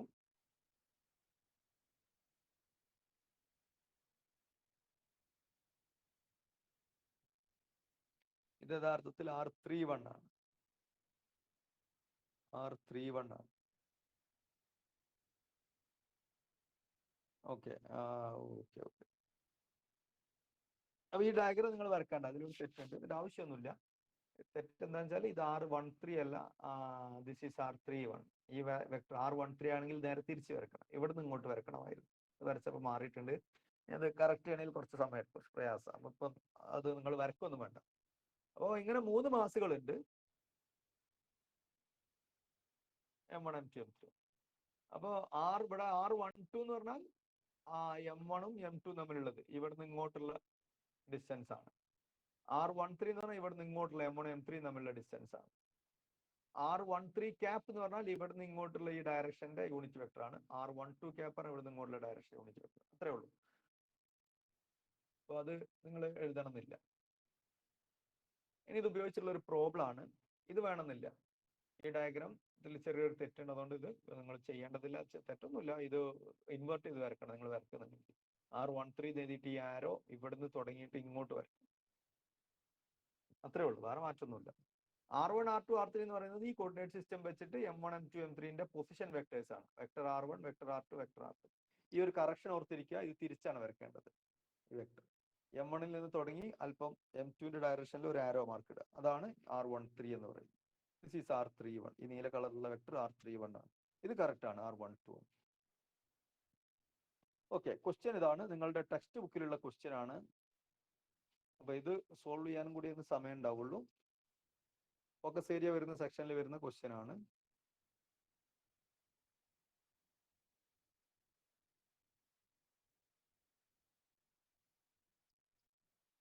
Question ഇതാണ്. എക്സാമ്പിൾ 8.2 ആണ്. 3 equal masses m kilogram are fixed at the vertices of an equilateral triangle ABC of side 1 meter. ഒരു ഇക്വിലാറ്ററൽ ട്രയാങ്കിളിന്റെ 1 മീറ്റർ സൈഡിലെ ഇക്വിലാറ്ററൽ ട്രയാങ്കിളിന്റെ 3 വെർട്ടക്സുകളിൽ 3 കോർണറുകളിൽ ഒരു ഈക്വൽ മാസുകളിൽ 1 കിലോ m കിലോഗ്രാം ഉള്ള ഐഡന്റിക്കൽ മാസസ് പ്ലേസ് ചെയ്തിട്ടുണ്ട്, വെച്ചിട്ടുണ്ട്. Find force on A mass 2m kilogram placed at the centroid G. ആ ത്രികോണത്തിന്റെ ഇക്വിലാറ്ററൽ ട്രയാങ്കിളിന്റെ സെന്റർ എന്ന് പറഞ്ഞാൽ സെൻട്രോയിഡ്. ആ സെന്ററിൽ വെച്ചിട്ടുള്ള G എന്ന് പറയുന്ന പോയിന്റിലുള്ള 2m ഇരട്ടി മാസുള്ള ഒരു ഒബ്ജക്റ്റ് അവിടെ വെച്ചിട്ടുണ്ട്. അതിന്മേലുള്ള ഫോഴ്സ് ഗ്രാവിറ്റേഷണൽ ഫോഴ്സ് ആണ് കാണേണ്ടത്. ഇനി ഫോഴ്സ് തന്നെ ഗ്രാവിറ്റേഷണൽ ഫോഴ്സ് ആണ്. പിന്നെ അതിന്റെ ബി പാർട്ട് ഉണ്ട്. What will be the force? ആദ്യം 2m അവിടെ വെച്ചപ്പോൾ ഫോഴ്സ് കാണണം. ഇനി നമ്മൾ എ എന്ന് പറയുന്ന കോർണറിൽ ഒരു വെർട്ടെക്സിലുള്ള മാസ് മാറ്റിയിട്ട് ഇരട്ടി മാസുള്ള അളവെക്കാണ്. വെർട്ടെക്സ് എയിൽ കോർണർ എയിലുള്ള മാസിന്റെ അതിന്റെ മാസ് ഡബിൾ ആക്കാണ്. ഇരട്ടിയാക്കിയാൽ ഈ സെന്ററിലുള്ള മാസ് എത്രയായിരിക്കും?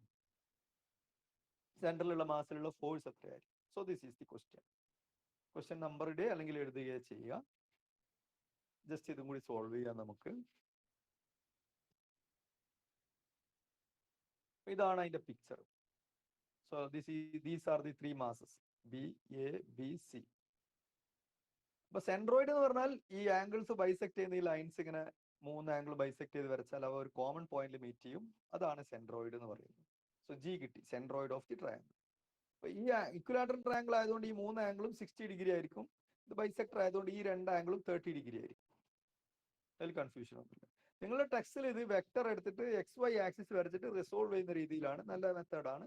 അത് നിങ്ങളൊന്ന് നോക്കുക. ഞാൻ parallelogram law of vector addition വെച്ചിട്ടാണ് ഇവിടെ ചെയ്യുന്നത്. ഇനി അത് പഠിച്ചവർ ഇത് മനസ്സിലാവുന്നില്ലെങ്കിൽ ഇത് ഇടങ്ങാറാക്കി ആവേണ്ട ഏതാണ് നിങ്ങൾക്ക് ഈസി എങ്കിൽ ആ മെത്തേഡ് എടുക്കാം. അത് ടെക്സ്റ്റിലുണ്ട്. It is easy. ഇത് ഡയറക്ഷൻ G എന്ന് പറയുന്നത് ഈ ഡയറക്ഷനിൽ Y ആക്സിസും ഇങ്ങോട്ട് X ആക്സിസിന് പെർപെൻഡിക്കുലർ ആയിട്ടൊക്കെ വരച്ചിട്ട് ഇതിനെ റിസോൾവ് ചെയ്യണം. ഓരോ ഫോഴ്സിനെയും റിസോൾവ് ചെയ്തിട്ട് ചെയ്യണം. അങ്ങനെയും ചെയ്യാം. ദാറ്റ്സ് ഗുഡ് മെത്തേഡ് ഒന്നും കുഴപ്പമില്ല. ഓക്കെ, ഇനി റെസൊല്യൂഷൻ ഒന്നും അത്ര അറിയാത്ത ആളുകളുണ്ടെങ്കിൽ ഈ മെത്തേഡ് യൂസ് ചെയ്യാം. അപ്പൊ ഇത് സെൻട്രോയിഡ് കണ്ടെത്താനുള്ള ലൈൻസ് ആണ് ഈ 3 വരച്ചത്. അപ്പൊ ഇനി നിങ്ങൾ മനസ്സിലാക്കേണ്ടത് ഈ ആംഗിൾ എത്രയായിരിക്കും? BGC എന്ന് പറയുന്ന ഈ ആംഗിൾ 120 ഡിഗ്രി ആയിരിക്കും. കാരണം ഈ ട്രയാംഗിളിൽ മൊത്തം 180 ആകണം. ഇത് 30, ഇത് 30, 60, ബാക്കി 120 ഇവിടെ വരും. അതേപോലെ ഇതും 30 ആണ്, ഇതും 30 ആണ്. അപ്പൊ ഈ ആംഗിളും BGA എന്ന് പറയുന്ന ഈ സെൻട്രൽ ആംഗിൾ 120 ആയിരിക്കും, ഈ ആംഗിൾ 120 ആയിരിക്കും. ഓക്കെ, അതായത് ഈ Gക്ക് അറൗണ്ട് ആയിട്ടുള്ള ഈ 3 ആംഗിൾ, ഈ ആംഗിൾ ആൻഡ് ദിസ് ആംഗിൾ 3ഉം 120 ആയിരിക്കും. ടോട്ടൽ 160 വരും, ടോട്ടൽ 360 വരും. ഓക്കെ, ഇനി 3 ആളുകളും ഈ 3 മാസുകളും ഈ സെന്ററിലുള്ള മാസിനെ അട്രാക്ട് ചെയ്യുമല്ലോ, ഗ്രാവിറ്റേഷണൽ ഫോഴ്സ് ഓഫ് അട്രാക്ഷൻ. ആ 3 ഫോഴ്സുകളാണ് കാണിച്ചിട്ടുള്ളത്. ഈ സിയിലുള്ള മാസ് അട്രാക്ട് ചെയ്യുന്ന ഫോഴ്സ് ആണ് FC. എയിലുള്ള മാസ് ഈ 2m, ജിയിലുള്ള മാസാണ് 2m കേട്ടോ, ബാക്കിയൊക്കെ m ആണ്, മനസ്സിലാക്കണം. ജിയിലുള്ള 2m മാസിനെ അട്രാക്ട് ചെയ്യുന്ന ഫോഴ്സ് ആണ് FA. ബിയിലുള്ള m ഉള്ള മാസ് ജിയിലുള്ള 2m ഉള്ള മാസിനെ അട്രാക്ട് ചെയ്യുന്ന ഫോഴ്സ് ആണ് FB. അപ്പൊ നോക്കൂ നിങ്ങൾ, ഈ സെൻട്രോയിഡിൽ നിന്ന് ഈ 3 കോർണറിലേക്കും ഒരേ ദൂരമായിരിക്കും. Because it is the centre of the triangle. അപ്പൊ ഈ ഡിസ്റ്റൻസ് എല്ലായിടത്തേക്കും തുല്യമാണ്. ആ ഡിസ്റ്റൻസ് എല്ലായിടത്തേക്കും തുല്യമാണ്.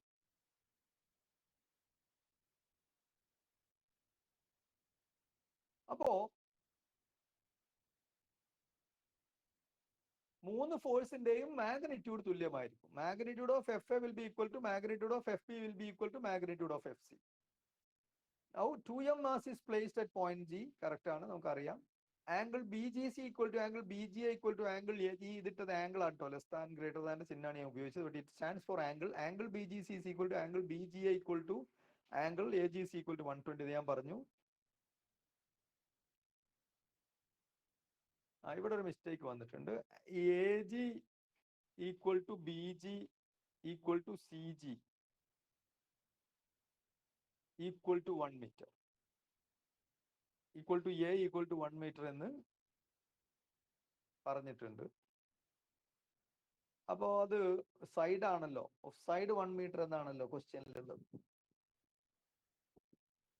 ക്വസ്റ്റ്യനിലാണ് കറക്ഷൻ. ഒരു മിനിറ്റ്, ആ ക്വസ്റ്റ്യൻ ഒന്ന് കറക്റ്റ് ചെയ്യാം.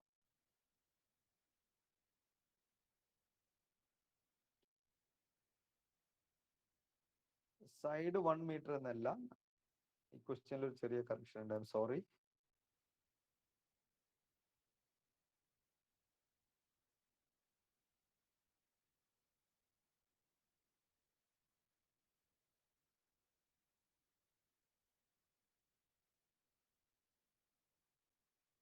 ഇങ്ങനെയാണ് കൊടുത്തിട്ടുള്ളത്. Take A G equal to P G equal to C G equal to 1 metre എന്നാണ്. I'm sorry.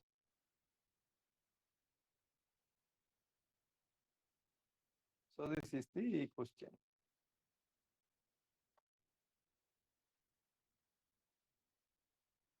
ഇതാണ് ക്വസ്റ്റ്യൻ. ഒന്ന് ശ്രദ്ധിക്കണം. നേരത്തെ ഞാൻ സൈഡ് 1 മീറ്റർ എന്നായിരുന്നു പറഞ്ഞത്, അങ്ങനെയല്ല. അപ്പം ആ വാല്യൂസ് മാറും. അങ്ങനെയും ചെയ്യാം. A G equal to B G equal to C G equal to 1 metre എന്ന് പറഞ്ഞാൽ സെൻട്രോയിഡിൽ നിന്ന് 3 വെർട്ടെക്സിലേക്കുള്ള ദൂരം 1 മീറ്റർ ആണ് എന്ന് എടുക്കുക. 3 വെർട്ടെക്സിലേക്കുള്ള ദൂരം തുല്യമായിരിക്കും, അത് 1 മീറ്റർ ആണ് എന്ന് അസ്യൂം ചെയ്യുക. അങ്ങനെ എടുക്കാൻ പറഞ്ഞിട്ടുണ്ട്. ഓക്കെ, നേരത്തെ സ്ക്രീൻഷോട്ട് ആരെങ്കിലും എടുത്തു വെച്ചിട്ടുണ്ടെങ്കിൽ പുതിയതായിട്ട് മാറ്റുക. Take A G equal to B G equal to C G equal to 1 metre. G centroid ആണെന്ന് പറഞ്ഞിട്ടുണ്ട്. എ ബി സി എന്ന് പറയുന്നത് 3 വെർട്ടെക്സുകളാണ്, 3 കോർണറുകളാണ്. ഓക്കെ, അപ്പൊ ഇനി നേരത്തെ പറഞ്ഞു അതാണ് ഇവിടെ ഞാൻ എഴുതിയത്. A G equal to B G equal to C G equal to A എന്നെടുത്തു. ആ എ എന്താണ്? 1 മീറ്റർ. ഞാൻ അതിനെ ജനറൽ ആയിട്ട് എ എന്നെടുത്തു. എ ജി ബി ജി സെൻട്രോയിഡിലേക്കുള്ള ദൂരം. ഓക്കെ, മനസ്സിലായല്ലോ. അപ്പൊ 3 ഫോഴ്സുകൾ നമുക്ക് കിട്ടി. അപ്പൊ ഇനി നമ്മൾ problem reduces to finding the resultant of the forces F B F and F C. ഈ പാരലോഗ്രാം വെക്ടറും വെക്ടേഴ്സുമായിട്ട് നല്ല പരിചയമുള്ള ആളുകൾക്ക് അറിയാം. 120 ഡിഗ്രി ആംഗിളിലുള്ള 3 ഫോഴ്സുകൾ ഇതുപോലെ ഒരു പോയിന്റിൽ ആക്ട് ചെയ്താൽ നെറ്റ് ഫോഴ്സ് എപ്പോഴും 0 ആയിരിക്കും. എപ്പോഴും 0 ആയിരിക്കും. അത് എവിടെ ആയാലും equal forces separated at angle 120 degree acting at A common point, result will be 0.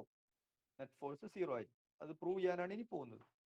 അപ്പൊ നമുക്കറിയാം എഫ് ജി എന്ന് പറയുന്നത് ജിയിലുള്ള 2m മാസുള്ള ഫോഴ്സിന് ഞാൻ എഫ് ജി എന്ന് വിളിച്ചു. then F G will be equal to vector F A plus vector F B plus vector F C. Clear? അതേപോലെ തന്നെ magnitude കാണാണ്. ഇവിടെ വെക്ടർ ഇട്ടിട്ടില്ല. Magnitude of F is equal to magnitude of F B is equal to magnitude of F C ആയിരിക്കും. ഞാൻ പറഞ്ഞല്ലോ, ഇവിടെ നിന്ന് ഇവിടേക്കുള്ള ദൂരം തുല്യമാണ്. എല്ലാം 2m മാസും m മാസും തമ്മിലുള്ള ഫോഴ്സ് ആണ്. ഇങ്ങോട്ടായാലും ഇങ്ങോട്ടായാലും അകലവും തുല്യമാണ്. അപ്പൊ അതിന്റെ വാല്യൂ എന്ന് പറയുന്നതിന് ഞാൻ എഫ് എന്ന് വിളിച്ചു. എഫ് എയുടെയും എഫ് ബിയുടെയും എഫ് സിയുടെയും വാല്യൂടെ എഫ് എന്ന് വിളിച്ചു. എത്രയായിരിക്കും? ജി ഇൻറ്റു M1 M2 എന്നാണ്. M1 എന്ന് പറയുമ്പോൾ ഈ കോർണറിലുള്ള മാസ്, ഏത് കോർണറാണോ ആ കോർണറിലുള്ള മാസ്, ഇൻറ്റു ഇവിടെ സെന്ററിലുള്ള mass 2m, m into 2m divided by ഈ ഡിസ്റ്റൻസിന് ഞാൻ എ എന്നാണ് എടുത്തത്.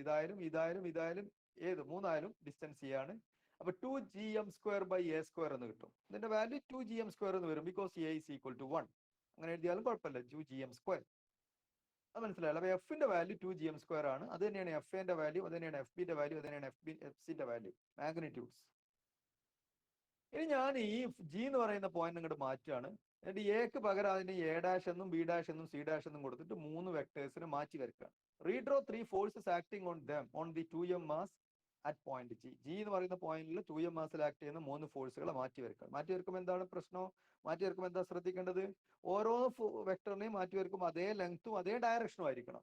അപ്പൊ എഫ് എനെ വരക്കുമ്പോൾ ഇതേ ഡയറക്ഷനിൽ ഇതേ ലെങ്ത്തിൽ വരക്കണം. ലെങ്ത് ചിലപ്പോൾ ഞാൻ ചെറിയ മാറ്റം ഉണ്ടെങ്കിൽ അത് ഞാൻ വരച്ചപ്പോൾ വന്ന വേരിയേഷൻ ആണ്. അങ്ങനെയാണ് വരക്കേണ്ടത്. അങ്ങനെ മാറ്റി വരച്ചതാണ്. അപ്പൊ ജി എ ഡാഷ് എന്ന് പറയുന്നതും ജി എ എന്ന് പറയുന്നതും ഒരേ ഡയറക്ഷനാണ്. ജി ബി ഡാഷ് എന്ന് പറയുന്നതും ജി ബി എന്ന് പറയുന്നതും ഒരേ ഡയറക്ഷനാണ്. എ ഡാഷ് എന്ന് പറയുന്ന ലെങ്ത് ഈ എഫ് ഐയുടെ അതേ ലെങ്ത് ആണ്. ജി സി ഡാഷ് എന്ന് പറയുന്ന ലെങ്ത് എഫ് സിയുടെ അതേ ലെങ്ത് ആണ്, ഈ ചുവന്ന ആരോന്റെ. ജി ബി ഡാഷ് എന്ന് പറയുന്നത് ഈ എഫ് ബിയുടെ ലെങ്ത് ആണ്. ഇത് ചെറുതായിട്ട് ഡീവിയേറ്റ് ചെയ്തിട്ട് നിങ്ങൾ വരക്കുമ്പോൾ കറക്റ്റ് ഈ കോർണറിലേക്ക് വരക്കണം. ഓക്കെ, അപ്പൊ മനസ്സിലായല്ലോ. ഞാൻ റീഡ്രോ ചെയ്തു ഈ മൂന്നാളുകളെ മാത്രം കണ്ടു. എന്നിട്ട് F A, F P, F C ഒക്കെ മാർക്ക് ചെയ്തു. ഈ ആംഗിൾ 120 ആയിരിക്കും, ഈ ആംഗിൾ 120 ആയിരിക്കും, ഈ ആംഗിൾ 120 ആയിരിക്കും. എല്ലാ ആംഗിൾസ് 120 ആണെന്ന് നമുക്കറിയാം. ഇനി എനിക്ക് എന്ത് ചെയ്യണം? ഇത് മൂന്നിന്റെയും വെക്ടർ സം കാണണം. മൂന്നെണ്ണത്തിന്റെ വെക്ടർ സം ഒരേ സമയം കാണാനുള്ള ഒരു ഇക്വേഷൻ നമ്മളെ കയ്യിലില്ല. പക്ഷെ നമ്മൾ എന്ത് ചെയ്യും? ആദ്യം ഏതെങ്കിലും രണ്ടെണ്ണത്തിന്റെ വെക്ടർ സം കാണും. ഏത് രണ്ടും എടുക്കുക, ഒരേപോലെയാണ്, മൂന്നും ഒരേ മാഗ്നിറ്റ്യൂഡ് ആണ്, ആംഗിൾ എല്ലാം തമ്മിൽ ആംഗിൾ 120 ആണ്. അപ്പൊ ഞാൻ ആദ്യം ഈ എഫ് എയും എഫ് സിയും എടുക്കുന്നു. വെറുതെ എഫ് എ എഫ് സി ആണ് ഞാൻ ചൂസ് ചെയ്തത്. അതിന്റെ റിസൾട്ടന്റ് കാണുന്നു. അതിന്റെ റിസൾട്ടന്റ് കാണണമെങ്കിൽ എനിക്ക് പാരലലോഗ്രാം ലോ ഉപയോഗിക്കണം. അപ്പൊ എഫ് എ എന്ന് പറയുന്ന വെക്ടറും എഫ് സി എന്ന് പറയുന്ന ഈ ഫോഴ്സ്, അല്ലെങ്കിൽ ജി എ ഡാഷും ജി സി ഡാഷും ആണ് രണ്ട് സൈഡുകൾ വരുന്ന രീതിയിൽ പാരലലോഗ്രാം കംപ്ലീറ്റ് ചെയ്യുന്നു. അപ്പൊ ഇതിന് പാരലൽ ആയിട്ട് ഇവിടുന്ന് ഒരു ലൈൻ വരക്കണം, ഇതിന് പാരലൽ ആയിട്ട് ഇവിടുന്ന് വരക്കണം. അത് വരച്ചു. മീറ്റ് ചെയ്യുന്ന പോയിന്റ് ഞാൻ എം എന്ന് കൊടുത്തു. അങ്ങനെ ഞാൻ പാരലലോഗ്രാം കംപ്ലീറ്റ് ചെയ്തു. എന്താ അതിന്റെ ലക്ഷ്യം? ആദ്യം എഫ് ഐ എഫ് സിയും കൂട്ടണം, എന്നിട്ട് അപ്പൊ റിസൾട്ടന്റ് ആയിട്ട് ഒരു വെക്ടർ കിട്ടും. ആ വെക്ടറിലേക്ക് ഏത് കൂട്ടണം? എഫ് ബി കൂട്ടണം. അപ്പോഴാണ് total result. Now I M calculating F A plus F C. അതിലേക്ക് ഇനി എഫ് ബി കൂടി പിന്നെ കൂട്ടും. അപ്പൊ ആദ്യം F A plus F C കാണാൻ പാരലോഗ്രാം ലോ ഉപയോഗിക്കണം. അപ്പൊ F A plus F C എന്ന് പറയുന്നത് റെപ്രസെന്റ് ചെയ്യുന്ന വെക്ടർ ഏതായിരിക്കും? ജി എം ആയിരിക്കും. ആ വെക്ടർ വരക്കാം. സോ ജി എം, ഈ black vector. So G M will give represent by parallelogram law of vector addition. GM will represent by parallelogram law of vector addition. GM will represent in magnitude and direction the vector sum FA plus vector FA plus vector FC. Clear ആണല്ലോ? നമ്മൾ parallelogram law പഠിച്ചതാണ്, അതൊക്കെ എപ്പോഴും ഓർമ്മയിൽ വേണം. Clear ആണ്? അപ്പൊ നോക്കൂ, നിങ്ങൾ ജി സി ഡാഷും ജി എ ഡാഷും ജി ബി ഡാഷും ഒക്കെ ഒരേ ലെങ്ത് ആണല്ലോ, ഒരേ ഡിസ്റ്റൻസ് ആണെന്ന് പറഞ്ഞല്ലോ. കാരണം ഫോഴ്സ് തുല്യമാണ്. F A, F B, F C ഒരേ മാഗ്നിറ്റ്യൂഡ് ആണ്. അപ്പൊ ഇത് രണ്ടും ഒരേ മാഗ്നിറ്റ്യൂഡ് ആണ്. ഇവ തമ്മിലുള്ള ആംഗിൾ 120 ഡിഗ്രിയുമാണ്. അപ്പോൾ ഈ ജി എമ്മിന്റെ ലെങ്ത് കാണാൻ നമുക്ക് parallelogram law of vector addition ഉപയോഗിക്കാം. അത് ഉപയോഗിച്ചാൽ vector F magnitude of vector F A plus F C എന്ന് പറഞ്ഞാൽ that is equal to G M. G M ആണ് which is equal to root of ഈ side vector F A square plus root of vector fc fa square and magnitude square plus fc square plus 2f into fc into cos ഇത് രണ്ടും തമ്മിലുള്ള angle that is 120. അത് ചെയ്താൽ gm is equal to f എന്ന് പറഞ്ഞാൽ f ആണ്, f ന്റെ magnitude f ആണ്, fb ന്റെ മാഗ്നിറ്റ്യൂഡ് f ആണ്, fc ന്റെ മാഗ്നിറ്റ്യൂഡ് f ആണ്. അപ്പൊ f square plus fa into fb എന്ന് പറഞ്ഞാൽ f പിന്നെ പ്ലസ് 2fa into fb എന്ന് പറഞ്ഞാൽ 2 into f into f 2f square into cos 120 പറഞ്ഞാൽ മൈനസ് 1/2 ആണെന്ന് കിട്ടും. So into minus 1/2. ഇത് ചെയ്താൽ നിങ്ങൾക്കാണ് ഈ 2 2 ക്യാൻസൽ ചെയ്യും. അപ്പൊ F square plus F square minus F square എന്ന് വരും. അപ്പൊ എഫ് സ്ക്വയർ തന്നെ വരും. റൂട്ട് എഫ് സ്ക്വയർ എഫ് ആണ്, അതുകൊണ്ട് എഫ് എന്ന് കിട്ടും. ചെയ്ത് നോക്കിയാൽ so the resultant vector of F A and F C, അതിന്റെ മാഗ്നിറ്റ്യൂഡും എന്ത് തന്നെയാണ്? എഫ് തന്നെയാണ്. അപ്പൊ ഈ 4 വെക്ടേഴ്സിനും ഒരേ മാഗ്നിറ്റ്യൂഡാണ്. എഫ് എയുടെ മാഗ്നിറ്റ്യൂഡും എഫ് സിയുടെ മാഗ്നിറ്റ്യൂഡും എഫ് ബിയുടെ മാഗ്നിറ്റ്യൂഡും ഈ എഫ് എ പ്ലസ് എഫ് സിയുടെ മാഗ്നിറ്റ്യൂഡും തുല്യമാണ്. F A plus F C ആണ് ജി എം. മനസ്സിലാക്കേണ്ടതാണ്, ഫോളോ ചെയ്യണം, പറ്റുന്നില്ലെങ്കിൽ പറയണം. ഓക്കെ, ക്ലിയർ ആയല്ലോ? Parallelogram law of vector addition വെച്ചിട്ട് ഈസി ആയിട്ട് നമ്മൾ പഠിച്ച അതേ മെത്തേഡിൽ ഡയറക്റ്റ് ആയിട്ട് ചെയ്യുന്നു. ഇതിന്റെ ലെങ്ത് കണ്ടെത്തി, അത് എഫ് തന്നെയാണ് കിട്ടി. എഫിന്റെ വാല്യൂ ഇവിടെ കിട്ടോ 2gm സ്ക്വയർ തന്നെയാണ് ഈ ലെങ്ത്തും. ഇതും 2gm സ്ക്വയറിന്, ഇത് ഡയറക്ഷൻസ് മാറ്റുന്നുണ്ട്. അപ്പൊ മാഗ്നിറ്റ്യൂഡ്, അപ്പൊ ഇനി നമുക്ക് എന്താ വേണ്ടത്? എഫ് എ പ്ലസ് എഫ് സിയുടെ വെക്ടറിന്റെ ലെങ്ത് കിട്ടി, എഫ് ബിയുടെ ലെങ്ത്തും കിട്ടി. എഫ് ബിയുടെ ലെങ്ത് നമുക്ക് അറിയാം, രണ്ടും തുല്യാണെന്ന് കിട്ടി. ഇനി ഈ ജി എം എന്ന് പറയുന്ന വെക്ടറും എഫ് ബി എന്ന് പറയുന്ന വെക്ടറും നമ്മൾ ആഡ് ചെയ്യണം. അതാണ് നമ്മളെ ഫൈനൽ റിസൾട്ട്. അപ്പോഴാണ് നമുക്ക് F A plus F B plus F C കിട്ടുള്ളൂ. ഇപ്പൊ എഫ് എ പ്ലസ് എഫ് സിയെ കിട്ടിയിട്ടുള്ളൂ. ആഡ് ചെയ്യണം, ഇത് രണ്ടും നമ്മൾ ആഡ് ചെയ്യണം. അപ്പോ ആഡ് ചെയ്യണമെങ്കിൽ നമുക്ക് ഇത് രണ്ടും തമ്മിലുള്ള ആംഗിൾ കിട്ടണം. രണ്ടിന്റെയും മാഗ്നിറ്റ്യൂഡ് തുല്യമാണ്. ആംഗിൾ എത്രയാണ് നമുക്കറിയാം. ചിത്രം നോക്കിയാൽ നിങ്ങൾക്ക് പെട്ടെന്ന് മനസ്സിലാവും 180 ഡിഗ്രിയാണ്. പക്ഷെ അതുകൊണ്ട് കാര്യമില്ല, അത് പ്രൂവ് ചെയ്യണം. അതൊക്കെ ആർക്കും എങ്ങനെയും വരക്കാമല്ലോ. വരക്കുമ്പോൾ 180 ഡിഗ്രി ആക്കി നേരെ വരക്കാം. ഈക്വൽ ആൻഡ് ഓപ്പോസിറ്റ് ആണെന്ന് ചിത്രത്തിൽ നിന്ന് വ്യക്തമാണ്, കണ്ടാൽ അങ്ങനെയാണ് മനസ്സിലാവും. പക്ഷെ അത് മാത്തമാറ്റിക്കലി പ്രൂവ് ചെയ്യണം. എന്ന് പറഞ്ഞാൽ ഇത് തമ്മിലുള്ള ആംഗിൾ 180 ഡിഗ്രി ആണെന്ന് പ്രൂവ് ചെയ്യണം. അത് വളരെ ഈസിയാണ്. നിങ്ങൾ നോക്കൂ, B dash G C dash എന്ന് പറയുന്ന ഈ ആംഗിൾ 120 ഡിഗ്രിയാണ്. കാരണം ഇത് 120 ആണ്, ഇത് 120 ആണ്, ഇത് മൂന്നും 120 ആണ്. 3 ഫോഴ്സുകളും തമ്മിലുള്ള ആംഗിൾ 120 ഡിഗ്രിയാണ്. അപ്പൊ B dash G C dash 120 ഡിഗ്രിയാണ്. അതിലേക്ക് എം ജി സി എന്ന് പറയുന്ന ഈ ആംഗിളും കൂടി ആഡ് ചെയ്താൽ this angle 120 degree plus this angle will give you the angle between ഈ ടോട്ടൽ ആംഗിൾ കിട്ടും. ഇത് ഈക്വൽ ആൻഡ് ഓപ്പോസിറ്റ് ആണെന്ന് പ്രൂവ് ചെയ്യണമെങ്കിൽ ഈക്വൽ ആണെന്ന് പ്രൂവ് ചെയ്തു മാഗ്നറ്റ് ലെങ്ത്, ഓപ്പോസിറ്റ് ആണെന്ന് പ്രൂവ് ചെയ്യണമെങ്കിൽ ഈ ആംഗിൾ 120 ഡിഗ്രി ആണെന്ന് പ്രൂവ് ചെയ്യണം. അപ്പൊ ഇത് 120 plus this angle G M G C dash എന്ന് പറയുന്ന ആംഗിൾ ആണ് ടോട്ടൽ വരിക. അപ്പൊ ഈ ആംഗിൾ കണ്ടാൽ നമ്മുടെ കാര്യം നമ്മുടെ റിസൾട്ട് ആയി. എം ജി സി ഡാഷ് എന്നുള്ള angle, M G C dash angle കാണാൻ എന്ത് ഈസിയാണ്, കാരണം ഇത് മൂന്നും ഈ ലെങ്ത്തും ഈക്വൽ ആണ്. ഈ ലെങ്ത് എന്ന് പറഞ്ഞാൽ ഇതിന് പാരലൽ ആണ്, എഫ് എന്റെ അതേപോലെ തന്നെയാണ്. എം സി ഡാഷ് എന്ന് പറയുന്നത് ഈ എഫ് എ തന്നെയാണ്, അതിന്റെ ആ വെക്ടറിന്റെ പാരലൽ വെക്ടർ ആണ്, അതേ വെക്ടർ തന്നെയാണ്. അപ്പൊ ഈ ലെങ്ത്തും തുല്യമാണ്, എഫ് തന്നെയാണ്. നമ്മളിപ്പോ കണ്ടു ജി എമ്മും എഫ് തന്നെയാണ്. അപ്പൊ ഈ മൂന്ന് വെക്ടേഴ്സിന്റെയും ലെങ്ത് ഒരേപോലെയാണ്. അപ്പൊ ഇതൊരു ഇക്വിലാറ്ററൽ ട്രയാങ്കിൾ ആണ്. ഒരു ഇക്വിലാറ്ററൽ ട്രയാങ്കിളിന്റെ എല്ലാ ആംഗിൾസും 60 ഡിഗ്രി ആയിരിക്കും. അപ്പൊ ഈ ആംഗിൾ 60 ആണ്, ഈ ആംഗിൾ 60 ആണ്, ഈ ആംഗിൾ 60 ആണ്. മനസ്സിലാക്കണം, എന്റെ ആർഗ്യുമെന്റ് ഞാൻ പറഞ്ഞത് മനസ്സിലാക്കണം. നമുക്കറിയാം ഈ ജി ബി ഡാഷ് എന്ന് പറയുന്ന വെക്ടറും ജി എം എന്ന് പറയുന്ന വെക്ടറും ഓപ്പോസിറ്റ് ആണ് എന്ന് പ്രൂവ് ചെയ്യണം, എന്ന് നമുക്ക് ആണോന്ന് ചെക്ക് ചെയ്യണം. ആണെങ്കിൽ എന്തിനാണ് ഓപ്പോസിറ്റ് ആണെന്ന് ചെക്ക് ചെയ്യുന്നത്? ആണെങ്കിൽ നമ്മൾ അഡീഷൻ വളരെ സുഖമാണ്, ക്യാൻസൽ ചെയ്ത് പോകും. മാഗ്നിറ്റ്യൂഡ് ഈക്വൽ ആണ് നമ്മൾ പ്രൂവ് ചെയ്ത് കഴിഞ്ഞു. ഈ ജി ബി ഡാഷിന്റെ മാഗ്നിറ്റ്യൂഡും ജി എമ്മിന്റെ മാഗ്നിറ്റ്യൂഡും തുല്യമാണ്, രണ്ടും എഫ് ആണെന്ന് ഇപ്പൊ കിട്ടിക്കഴിഞ്ഞു നമുക്ക്. G B dash F B ആണ്, അതിന്റെ മാഗ്നിറ്റ്യൂഡ് എഫ് ആണെന്ന് നേരത്തെ അറിയാം. ജി എം നമ്മളിവിടെ കാൽക്കുലേഷൻ ചെയ്തപ്പോൾ നമുക്ക് മനസ്സിലായി അതിന്റെ മാഗ്നിറ്റ്യൂഡും ലെങ്ത്തും എഫ് തന്നെയാണ്. ഇനി ഇത് നമ്മൾ ആംഗിൾ കിട്ടിയാലാണ് ഇതിന്റെ രണ്ടിന്റെയും റിസൾട്ട് നമുക്ക് കാൽക്കുലേറ്റ് ചെയ്യാൻ പറ്റുള്ളൂ.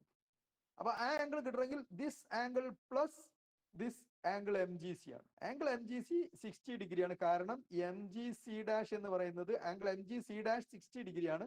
M G C dash equilateral triangle ആണ്. ഇത് എഫ് ആണ് ലെങ്ത്, ഇതിന്റെ ലെങ്ത് എഫ് ആണ്, ഇതിന്റെ ലെങ്ത് എഫ് ആണ്.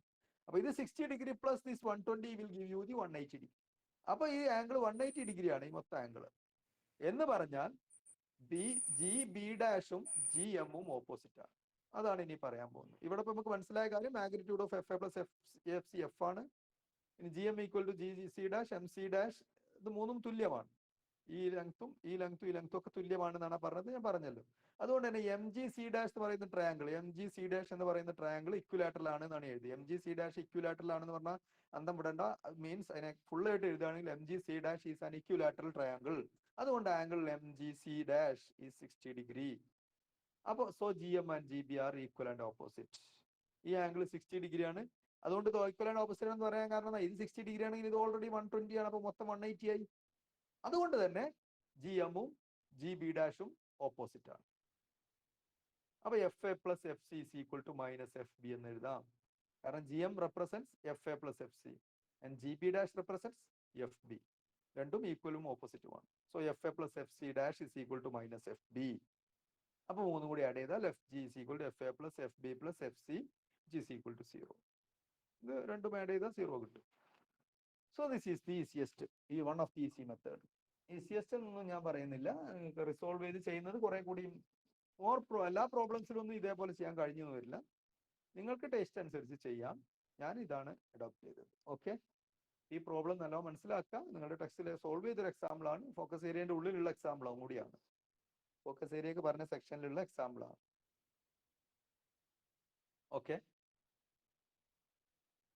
അപ്പൊ ഇതിന്റെ ബി പാർട്ടും കൂടി ചെയ്താൽ വൈൻഡപ്പ് ചെയ്യും. കുറച്ച് വൈകിട്ടുണ്ട്, sorry.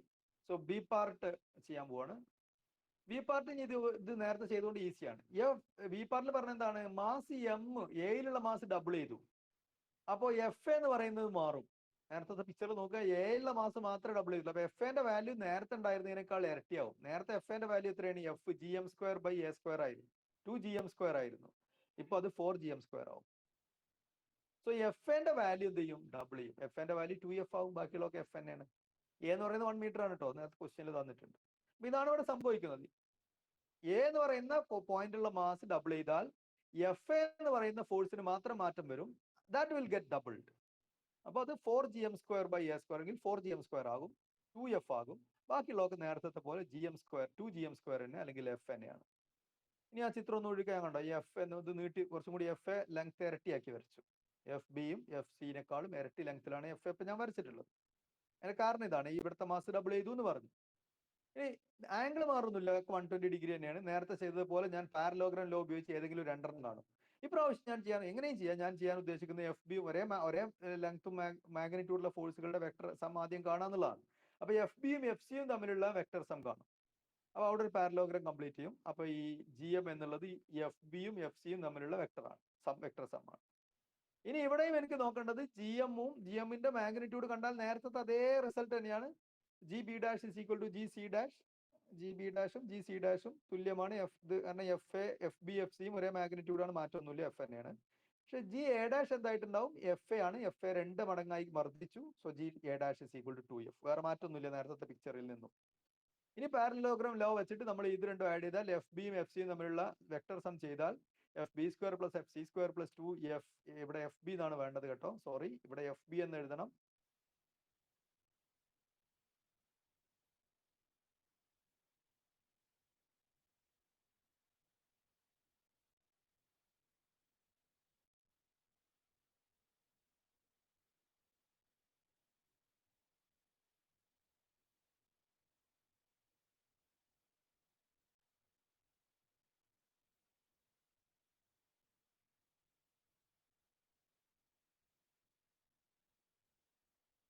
Okay, F B square plus F C root of F B square plus F C square plus 2fb F C cos 120. നേരത്തെ അതേ സ്റ്റെപ്സ് ചെയ്താൽ എഫ് ബിയും എഫ് സി ഒക്കെ എഫ് ആണ്. അങ്ങനെ സബ്സ്റ്റിറ്റ്യൂഷൻസ് ഒക്കെ ചെയ്യുമ്പോൾ ലാസ്റ്റ് എഫ് എന്ന് കിട്ടും. എന്നാൽ G M is equal to F. നേരത്തെ ചെയ്ത അതേ സ്റ്റെപ്പ്, നേരത്തെ ഇവിടേക്കായിരുന്നു ആംഗിൾ എടുത്തതെന്നുള്ളൂ, ഇവിടുത്തെ ഈ 2 വെക്ടർ ആയിരുന്നു എടുത്തത്, ചെയ്തു. അപ്പൊ ആൻസർ കിട്ടി, എഫ് ആണ്. ജി എം എഫ് ആണ്, ഇതും എഫ് ആണ്, ഇതും എഫ് ആണ്. അപ്പൊ നേരത്തെ പോലെ ഈ ആംഗിൾ ഇതൊരു ജി ബി ഡാഷ് എം എന്ന് പറയുന്ന ഒരു ഇക്വിലാറ്ററൽ ട്രയാംഗിൾ ആയിരിക്കും.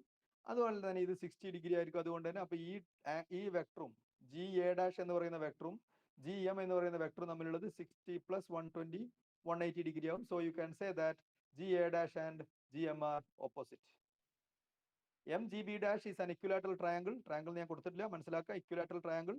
So angle MGB dash is equal to 60. GM and GA dash R. GM and GA dash R വേണ്ട, GM and GA dash R and വേണ്ട, GM and GA dash R opposite. Opposite ആയത് എങ്ങനെയെന്ന് നേരത്തെ അതേ trick. GM equal to F and GA dash is equal to 2F. പക്ഷെ നേരത്തെ GM-ഉം GA dash ഒക്കെ F എന്നായിരുന്നു. ഇപ്പൊ GM is equal to F ആണ്, GA dash is equal to 2F ആണ്. അതുകൊണ്ട് അവ ക്യാൻസൽ ചെയ്ത് പോകില്ല, ഓപ്പോസിറ്റ് ഡയറക്ഷനിൽ തന്നെയാണ്, ക്യാൻസൽ ചെയ്ത് പോകില്ല. അപ്പൊ അതുകൊണ്ട് നെറ്റ് ഫോഴ്സ്, അപ്പൊ ഇതിൽ നിന്ന് മനസ്സിലാക്കുന്നത് ഈ ഡയറക്ഷനിലുള്ള ഫോഴ്സ് എഫ് ആണ്, ഈ ഡയറക്ഷനിൽ 2f ഫോഴ്സും ഉണ്ട്.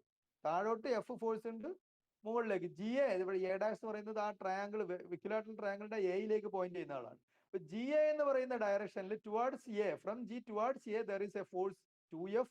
From G opposite to G A there is a force F. അപ്പൊ നെറ്റ് ഫോഴ്സ് എങ്ങോട്ടായിരിക്കും? ജി എയിലേക്കായിരിക്കും, ഇവിടുന്ന് ജി എയിലേക്കായിരിക്കും. So F G is equal to, അപ്പൊ ഇതിന്റെ നെറ്റ് ഫോഴ്സ് കാണാൻ എന്ത് ചെയ്താൽ മതി? നേരെ സബ്ട്രാക്ട് ചെയ്താൽ മതി. ഈ 2f നിന്ന് എഫ് കുറക്കുക, അപ്പൊ എഫ് വരും. So net force is F G is equal to F, which is equal to 2gm square by A square. A 1 ആണ്, സോ 2gm സ്ക്വയർ വരും അലോങ് ജി എ. മനസ്സിലായല്ലോ? ഇത് 2f ലെങ്ത് ഉണ്ട്, ഇത് അതിന്റെ നേരെ പകുതി ലെങ്തേ ഉള്ളൂ, രണ്ടും ഓപ്പോസിറ്റ് ആണ്. അപ്പൊ ടോട്ടൽ ഫോഴ്സ് എന്ന് പറയുന്നത് ഈ ഡയറക്ഷനിലായിരിക്കും എന്തായാലും വരും. ഇതാണല്ലോ വലിയ ഫോഴ്സ്. അതിന്റെ മാഗ്നിറ്റ്യൂഡോ രണ്ടും ഓപ്പോസിറ്റ് ആണ്, അതുകൊണ്ട് മാഗ്നിറ്റ്യൂഡ്സ് സബ്ട്രാക്ട് ചെയ്യുക, എന്നിട്ട് വലിയ ഫോഴ്സിന്റെ ഡയറക്ഷനിലായിരിക്കും. അപ്പൊ ഈ എഫ് എയുടെ അതേ ഡയറക്ഷനിലാണ് നെറ്റ് ഫോഴ്സ് വരിക. അതിന്റെ വാല്യൂ വരിക 2f ആണ്. ഈ എഫ് എയുടെ വാല്യൂ, ഓപ്പോസിറ്റ് ഫോഴ്സ് എഫ് ആണ്. അപ്പൊ നെറ്റ് ഫോഴ്സ് വരിക 2f മൈനസ് എഫ് ആണ്, that is equal to F. So the net force on the 2m mass at the centroid G is 2gm square and directed along GA. Directed along GA.